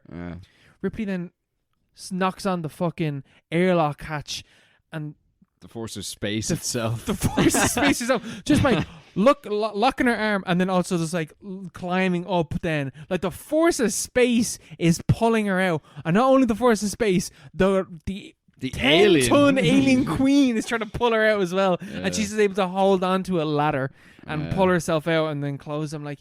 It's pretty stupid. That's real dumb. It's dumb. It's 80s action movie dumb. It's just I normally I would let go. I would get by that stuff. I find that distractingly stupid. In this kind of film? In this film. Yeah, I get you. But I think it built up enough credo beforehand. I'm like I didn't even notice that, to be honest. Though it does make absolutely no fucking sense. It's so stupid. How does she even survive with no oxygen? Like, all of it, especially when you compare it to the other film where she puts on a spacesuit, she gets into a chair and she straps herself into a chair that is mounted to the spaceship. And then undoes the airlock. Yeah. Where in this one's like, I don't need that shit. I just need to wrap my arm around this ladder, or just hold on to the ladder. Just hold on, man. It's grand. It's just space. It's just an infinite vacuum of space. Yeah. An alien hanging on to you. Yeah. Besides that, great film. That's why I docked this down to 1 star. Yeah, it's half a star film. I actually Cinema Sins kind of stuff. Oh, that actually is a full-on Cinema Sins critique. No, you're dead on though. Yeah, it is something that I noticed. It's definitely like a studio thing. Yeah, I'd like. I only we need some kind of showdown. I only because I think like I normally wouldn't go for critiques like that, but in this film, I would only go for critiques like that if I notice it. And I really noticed that in this film. Yeah, because everything else isn't like that. Yeah. It's like, I can get behind everything else in this film, but that, no, I'm sorry. Yeah, come on. Dumb. Jim, you fucking fraud. You stupid prick. There's any inaccuracies in Avatar 2, I'm fucking walking out. I'm walking out straight away. We're walking straight out. We're going to be locked at that. 2 are going to be 3 bottles of deep wine. It's going to be 8D, because me eyes be crossed. That'd be good. Will we move on to our recommended film of the episode? Yes. I was going to say 2 weeks, but every episode's 2 weeks at this stage. Let's just say week. We're talking about Nosferatu 1922, directed by W.F. Murnau. How would you pronounce that? Murnau, yeah. Murnau. Vampire Count Orlok is interested in a new residence, and his estate agent's young wife W.F. Murnau's unauthorized adaptation of. That's a terrible. This is the summary. worst synopsis of all time. What the fuck? It's just like count. Right, hold on a second. Count IMDb. Orlock is interested in a new residence and in his real estate agent's young wife. Full stop. F.W. Murnau's unauthorized adaptation of Bram Stoker's Dracula. That's the description. Say anything. No. It's Dracula. It's Basically. Dracula. Yeah, you know Dracula. Yeah, this is the guy that switches on and off the light in SpongeBob. Nosferatu. The walls will ooze green slime. Yeah, whatever. I can't remember all the stuff for that boy here. That happens all the time. Mm-hmm. This is such a funny joke. It's a great episode. Yeah. Top tier episodes of SpongeBob. Honestly, it's so funny. I wish they had that on like some streaming service. Yeah, we're going down the rabbit hole to do that. No, right. That's not talking about SpongeBob. I can see that opening up. Yeah. I could see that hole opening. I was like, no, stop. Because we're already gone an hour and a half, and we still got this film to talk about and listener questions. Okay. It's also like it's starting 20 to 11. Yeah. Fuck yeah, we need to hurry this up. Okay. All right, so Nosferatu. What did you think about it? It's good. It's good, man. It's a classic for a reason. It is a classic. It's creepy, man. It is. It's an interesting story, you know. The whole, the way it's unauthorized, unofficial adaptation, but they credited Bram Stoker and Dracula in the original version From the get-go. They were like, this is an adaptation of Dracula, and Bram Stoker's estate, that his bitch wife, the Irish cunts that they are. yeah, scum, but they were like, no, we want all the money, and they tried to get all copies destroyed, and it was it was ruled in their favor, even though this was an acclaimed film, even at the time. It was ruled in their favor, and they tried to get all copies of the film destroyed. Many obviously survived, and it is to this day obviously a cultural touchstone, which everyone knows. Everyone knows Nosferatu. Everyone knows he's like Dracula basically, but he's not as famous as Dracula, but he's like the hipster Dracula. Yeah, that's what we're talking about. You know, it's cool. He's in a silent movie, so it's automatically cooler. It's way a creepier. silent German film. Yeah. Oh, you wouldn't know, man. Silent German expressionism Dracula. He's just like, he's also way creepier than Dracula. Oh, way creepier. There's no Dracula iteration that is as creepy character-wise in terms of the actual look of him. The actual look. Like, Count Orlok is like creepy bastard. Does anyone ever call it? What the fuck does Nosferatu actually mean? I have no fucking idea. I think it is mentioned in the film, but I don't know what it just mean Dracula or like a vampire. That's the legend, isn't it? Because it's in the book that what's his name, Hutter? Yeah, man. He picks up the book. He's like, oh, there's something off about this Orlok chap. So weird about this dude. He goes to the pub, and there's a fucking book about vampires. And he just opens it. It's like, oh, there he is. and they're like, oh, you can't go out. There's werewolves about. It's like, oh yeah, sure. Sound. That's grand. What's this book? Vampires? Oh man, this is the guy I'm staying with. This is my landlord. Yeah. And not in this one, man. This one's about. Okay, so I think if we are to be unkind to this film, which we are going to do because it is the kind of the subtext. This is the first recommended film which we're ever going to take a big shit on. Man, is this film not anti-Semitic as fuck? Is it? Oh, man. I didn't get that at all. You don't get that? Rich landlord with crooked nose and pale white skin. That's just Dracula. I know that is just Dracula, but in terms of we're coming out of Germany just before World War II in this film. Yeah, I get the crooked nose thing, but like beyond that, rich landlord comes in, buys your property, comes in, and the plague comes in afterwards. Yeah, trying to get the young woman. That's his victim that he's trying to get the entire way through the film. But like it's like Dracula's all the old aristocracy. No, Dracula is that as well. Like I don't think Dracula is full. It's the same thing. I think that it becomes way more apparent when you look at it through the eyes of, oh, this is coming out of like Germany, and I don't think I'm not saying that that's purposeful whatsoever. Well, Germany in 1922, that's only 3 years after their socialist revolution. Well, that's only 5 years after the Bolshevik Revolution, which took place because this is based in Romania, you know. Yeah, the Carpathian Mountains. But also the guy that plays one of the characters, can't remember who it is. He was Jewish, and the director minded him in World War II, like hit him in World War II. Oh, really? So that is like, So he's not like, I hate Jews. Yeah, it's not intentional whatsoever. Yeah. But it's just like this. It is there. Interesting undercurrent that is in the film. I honestly didn't get that. Yeah. But like because obviously we knew about it before from like Dracula has those you can read Dracula that way. And obviously Bram Stoker he was like Anglo-Irish as well, so he wasn't a great guy. He's not fully Irish. Probably. He wasn't properly Irish, you know? So he lived in like London half his life and stuff. Not really Irish. But he's from Marino though. Yeah, one of the boys. One of the lads, born down the road. But yeah, I didn't catch that in this one. But like, yeah, he's like German expressionism 2022 is like, he looks like a Jewish caricature. But I think I didn't read that. I'm to be generous with the film, I wouldn't ascribe that to it. No, I would like. I just like. I noticed it and I was like, I guarantee you that's on the Wikipedia page. Is it? And it is. If you want to themes, it is there. Now I think that is being like. Teams. I think that is being somewhat. I think that's a bit like kind of like if this actually, film, I was gonna, yeah. If this film wasn't German, I don't think those people would read into it that deeply. I think it's more of a retrospective kind of like, oh, the Holocaust happened. Look at this, like the way like people are, oh, Dr. Caligari, look see those shadows? That's the Holocaust. Yeah, that's about to happen. Yeah. What are you talking about? What the fuck are you talking about? You know, I think it is kind of, but there is obviously, early 20th century Central European film. There's going to be weird shit. Yeah, it's like, oh, let's make an adaptation of Dracula, and it's like that already kind of inherently has it into it, and you're going to add the German thing to it pre-World War II. Yeah, you're going to end up with that. Yeah. But you know, I prefer the aristocratic reading. You know, same. The liberal reading. But also, like, I think that scratching all that boring subtext shit. Yeah, fuck that. That's not what this podcast is about. Let's talk about like the actual history of this film, man. This is one of the most influential films of all time. This is the foundation of Dracula. Like, did you know? Like, apparently,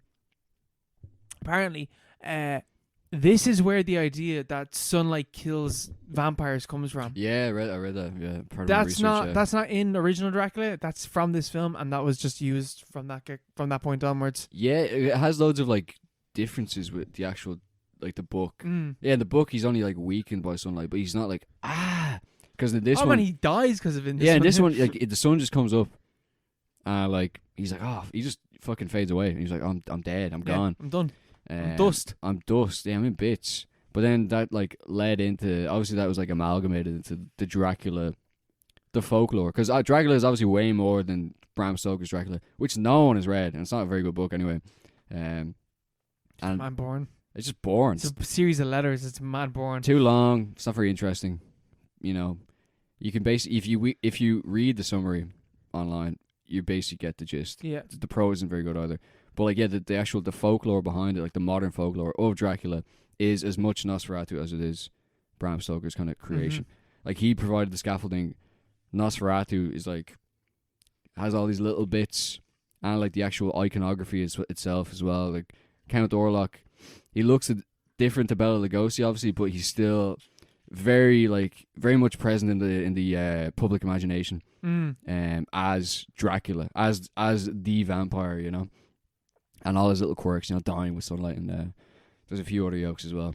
He also looks like a bat. Yeah.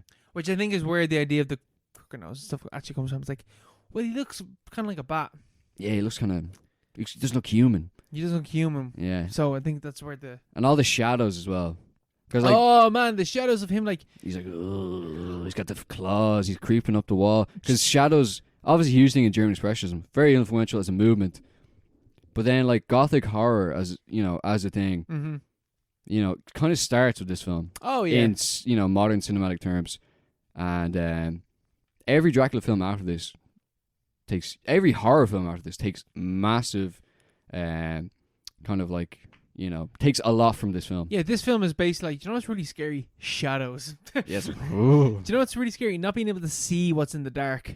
Yeah. Something that's like, even like there's a few shots in the film where it's like the young woman is just like, I have to look at that every single night. That's why I have to look out at, and it cuts, and it's just like a shot of an apartment complex, and you can just see Nosferatu just staring at her across the fucking way. What's wrong with this guy? And you're like, that's fucking horrible. Yeah. Yeah. There's a few. The one where he's bought the gaff in Germany or whatever, and he's like fled, and they're trying to catch him, and he's killed the people on the boat, and he's getting off the boat. You know the way he brings his coffins around with his dirt. It's real goofy. And he gets off the boat and he's just carrying the coffin. And he's just like walking up the road. There's a few bits like that. Even it's like, what is this? even when he's in his castle or whatever, and he's like setting up the coffin. Yeah. It's like slightly sped up, and he's like quickly setting up the coffin. And he runs away and he sets up another coffin. It's like Benny Hill playing in the background. Yeah, no, it's like that's real goofy. And there's no jump scares or anything. It's not a horror film. Pure atmosphere. Yeah. It's one of the reviews is like it's a film that haunts you. It's not a film that scares you. It's just he's just there, and it's like it's not like they cut to him and Nosferatu staring at you. You know, like he's just kind of in the background. He's like that guy at the end of the hallway in Nightmare Realm. Mm-hmm. He's watching. You're like, there's something off. Yeah. There's something off with this guy. Yeah. There's something about this guy I don't trust. Like this, but I have to go towards him. Yeah. I have to say that there is like a caveat that I have to always bring with old films like this, where I'm like, there's a certain level of boredom that I just have to kind of get over. Yeah. Because it is an old film and it is a silent film. Like for me, that isn't a thing I have to get over with these films. Absolutely, yeah. Like Vampire. Who directed that? I can't remember his name. Trier, yeah. 1932. Really good film. Probably obviously not as influential as this, but like probably shorter, probably more stimulating to like the modern eye, but at the same time it's pretty boring for the modern viewer. Yeah. But like it's way more, if you compare that to Nosferatu, it's way more kind of like you get it more. It's just like the actual way, like the cinematic grammar, the way the shots are cut, the way the story plays out. It's way more, like you can see there's only 10 years between the films. But the leap forward is absolutely insane. Yeah. Whereas like 10 years ago, 2012, what fucking came out? Films standardized Avengers. After like the 60s. Like. Yeah, the leap forwards, or the leaps forward that happened around then. Like Nosferatu was like right at the start, and it's like so far back basically in time. It's 100 years old this year. Yeah, that's so weird. Yeah. Yeah, the Republic was founded the year this was made. Yeah. It's like, what the fuck is happening there? Like, there's that sort of stuff that you Fine Gael, Fianna Fáil have been in power as long as this, like, or as old as this film. I've been in government as long as this film has been out. That's insane. That's not right. That's not right. But, yeah. There is a... Sorry, excuse me. There is, like, that was certain caveats that you have to, like, give to the film. Like, do take into account that this is a film that is 100 years old. Like, it's an old ass movie. So like there is like, it's like reading Shakespeare. It's like, what's he saying? Like, man, think about it. Just think about it. Like, think about it. Get into like, as a modern audience, I think you have to like kind of get into a zone with these type of films. Which I don't like. Not every film. Like, I don't think like with short Buster Keaton films that are even older than this one, you don't really have to get into the zone with that. Or the Marx Brothers or whatever. Yeah, you don't Duck really Soup. You have to do that much. You can watch that, no bother. Yeah. But they have the caveat of there is sound to a lot of those ones. Less so Buster Keaton films, but they're also half the length of this film. yeah, 90 minutes. But like this film's so interesting. Like the whole stuff with the plague. I thought that was so interesting. Like, he brought the plague with him. You fucking bastard. yeah. Or is it they just think he brought the plague? They think he brought the plague, but he's just killing people. He's killing people. I think there is something. There's some spreading. disease. Yeah. I think there is. It's interesting. Like this whole stuff about man and nature and stuff like that. Yeah. Like fighting disease. Mm-hmm. The undead. He's alive, but he's not alive. He's moving, but he's not. He's man, but he's not there. Yeah, exactly. There's something about it. Something off. Yeah, actually, why is he emigrating? Why is he going to Germany? I was just thinking that. Fresh gaff. That kind of adds to your point, I don't know why the original reason of him buying the gaff is in London. Yeah, I can't remember what that was. Well, it's not. And this one's just a small German town. Yeah, that's what I mean. Like in Dracula, like what was the reason? No idea. They're just spending money because you can. Yeah. Oh, maybe I think actually it might be that he's just doing that to get someone to come out to the castle, so that he can eat them. But then he sees the their wife or girlfriend or whatever the fuck it is. He gets horny. He's like, oh, I wanna tap that. He's like, I'm gonna go across half the fucking world to get there. Yeah, he goes all around the shop. Yeah, maybe it's a metaphor for the Dublin housing crisis. Maybe. Yeah. Possibly. I think the best, section of this film is the boat sequence. That's easily the best part of this film. Yeah, the guys on that boat look pretty scary as well. Yeah, don't they? Yeah, they get Nosferatu coming like he just erects himself out of the coffin. Yeah, it's so like, good. That's the thing is like that stuff wasn't done. Yeah, that wasn't until this film. That wasn't like that's what Dracula does. Like they made it up, yeah. Like there's so much of this film where like not only does every vampire film take inspiration from Nosferatu, every horror film does. Yeah, every horror film. And it's like mind blowing to like go back and watch that and be like, man, this thing is mad generic. It's like, bro, it's mad generic because it's the one that started that shit. Yeah, started the genre, generic. It's the same thing as like, going back and watching Black Christmas or something like that. Much more older than that. Yeah, like, yeah. oh shit, there's so many, this is mad generic because it's got all these different things that like started a genre. Yeah. And not only did it start a genre, it's like, not even like, because like, I think Black Christmas is like, oh, it started the slasher genre. But when you watch a Nosferatu, it's like, no, bro, this started horror. Yeah, this started an entire category of like human emotion on film, basically, which is pretty cool. You gotta respect it. You gotta respect the grind. You do. It's a film that you really have to like appreciate. Like a fine wine, which doesn't taste very nice, but like you're like, I appreciate where this came from. Yeah. I don't. Yeah. I appreciate the work that came into this. Yeah, I can't. 2001, pretty cool. Pretty cool. Yeah. 1922. Damn, that's cooler. vintage. Yeah. Vintage. Old as fuck. But yeah, it's a good one. It's a good. I knew that eventually we would cover this film. And there is a remake, which strangely enough I find even more boring than this film. Yeah, somehow it's a 90-minute film by Werner Herzog with Klaus Kinski as Nosferatu, but he's just referred to as Dracula in the film. We rented the film in Vancouver, watched it, and like both nearly fell asleep by like 40 minutes and turned it off. But in my mind, it's one of the longest films ever made. I only found it today. It's like 90 minutes long. Yeah, it's a very mind blowing. It's a very short film, but yeah, it's so boring. So boring. It's not good, but apparently it is good. Apparently we're totally wrong. Apparently a lot of films are good, but they're not really. Yeah, I'm not going to watch it again, but yeah, it's dog shit. M.O. Sorry, Werner. It's a miss. Yeah. Do you know what's not a miss? What? Our listener questions. If you want to ask us a question, you can hit us up on Instagram or on Twitter at @paro_pod. Or you can hit us up via email at theparopod@gmail.com. Our first question is coming in from Liam, and Liam is asking us, here, do a Paropod World Cup of your fave films to determine the most Paropod film. Now, Liam, we are going to do this, but slightly differently.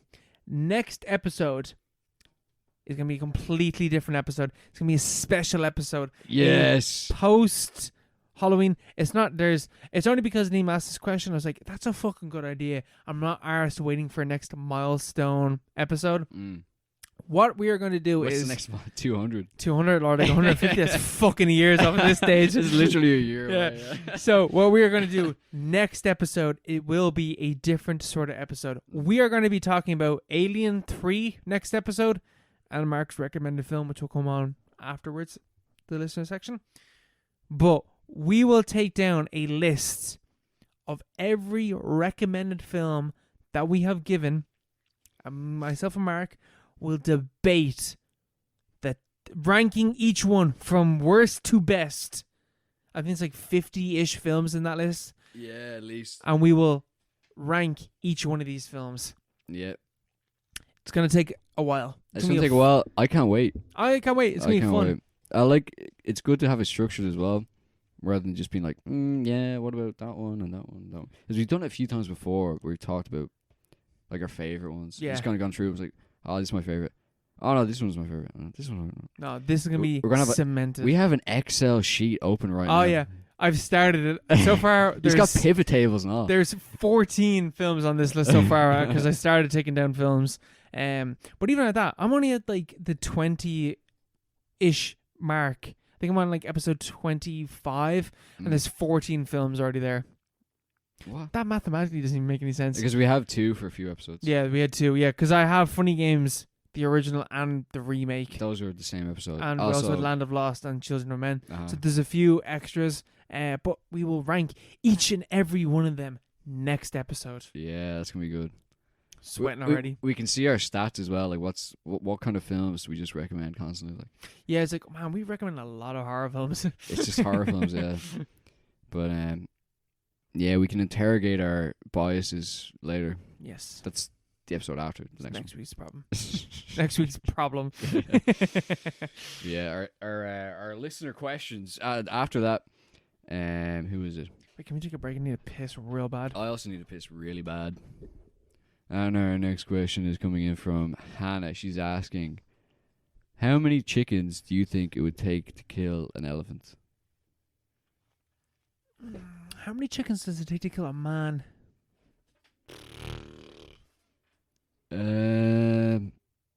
50. I feel like surely there's someone that's been killed by chickens before. Yeah, but like probably an accident. He fell over, got eaten by them or something. Death by chicken.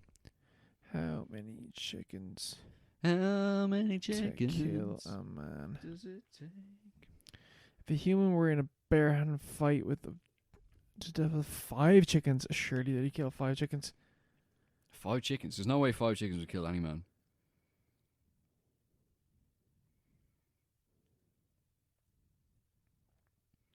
Some of these questions are so fucking stupid. How many chickens to kill a lion? Just one. If the lion tries to swallow a hole, it gets stuck in its throat, and the lion would suffocate. Oh, really? I'm gonna say like a lot, like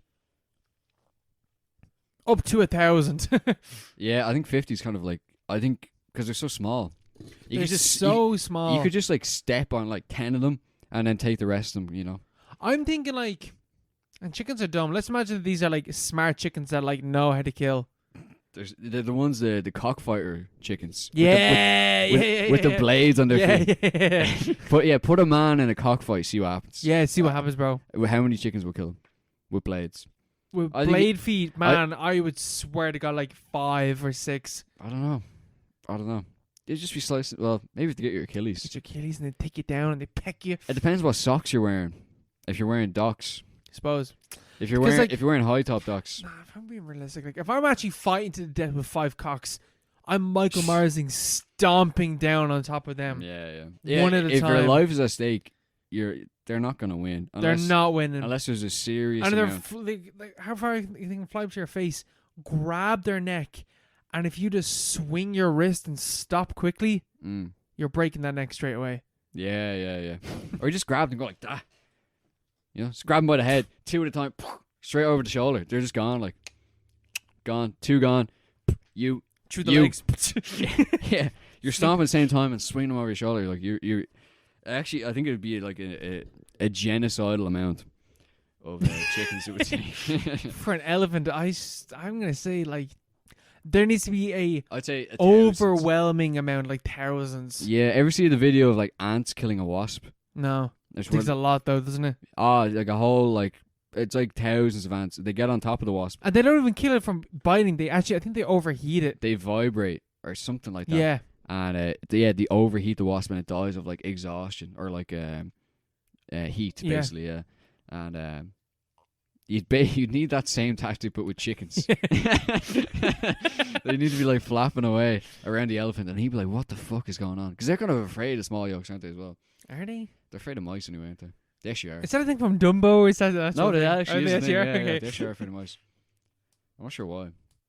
Dumb bastards. Fucking dopes. Dope. Elephants. Stand on the oak. Yeah, I think like a huge number of them. Like thousands. I agree. Thousands of chickens. Chickens aren't very good at being alive. No, they're very bad at it. Yeah, how did they come about in the wild? What are they descended I of? was just thinking that. They're dinosaurs, aren't they? Yeah, where does the... Mm. What do wild chickens look like? Yeah. You don't see them. You don't. You actually don't, to be fair. Like, I know we're laughing, but like, you really don't. Like, you don't. Imagine seeing that. What the fuck? Like, there's wild pigs, wild cows, I guess, are There's a thing. wild horses. Wild horses, Yeah. wild sheep, Yeah. goats. There's no wild chickens. There's wild cats, wild dogs. They don't last long. What the fuck does a wild chicken look like? I think they're so stupid that they don't last in the wild. I'm pretty sure that must be the reason.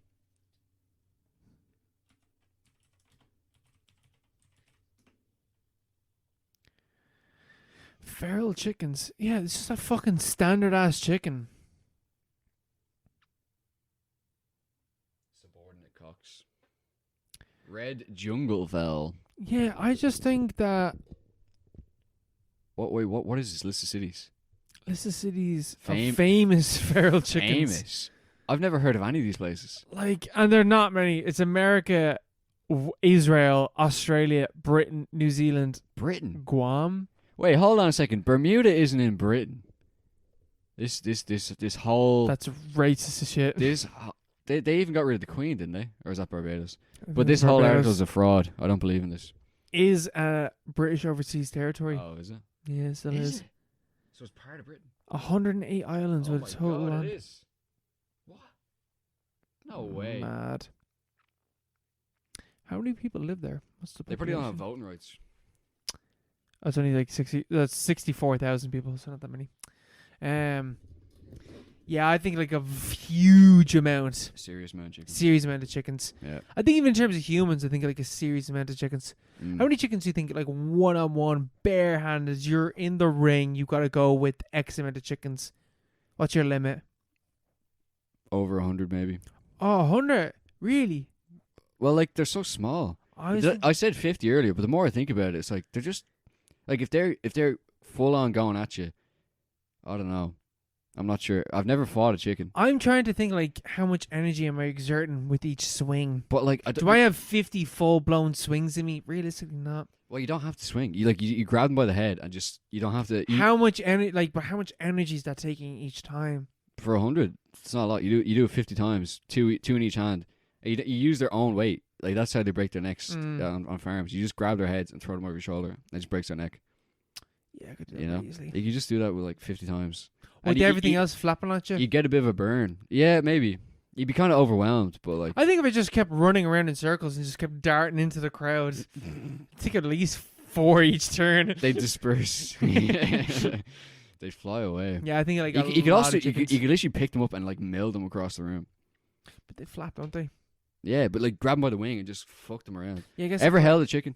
I held a chicken when I was just a little boy. No, I've never held a chicken. I held a chicken, and he did flap. He flapped away, but like they're so small. Like you could grab them by the wing and just fuck them across the room. Why do we get all these fucking questions about animals and we just end up talking about how we'd kill an animal? It's just interesting, man. It's a recurring thing.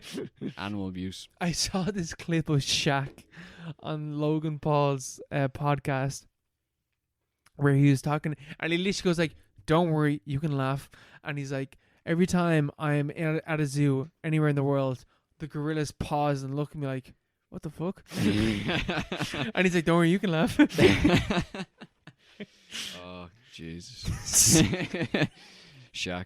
What a guy. What a Well, guy. they're probably like, what? How is he so tall? Logan Paul's like, "Do you think you can fight one?" He's like, "Obviously fucking not." Oh, no Logan Paul, way. like, Shaq gets it. Oh, yeah, he knows. Shaq is like, "I'm not fighting a gorilla." No way, man. No one could take a gorilla. Not even Shaq. Yeah. Anyway, for our next episode, we're going to be looking at Lemora. Lemora. Lemora. Give us a bit of detail about This Lemora. is What the a, fuck is this?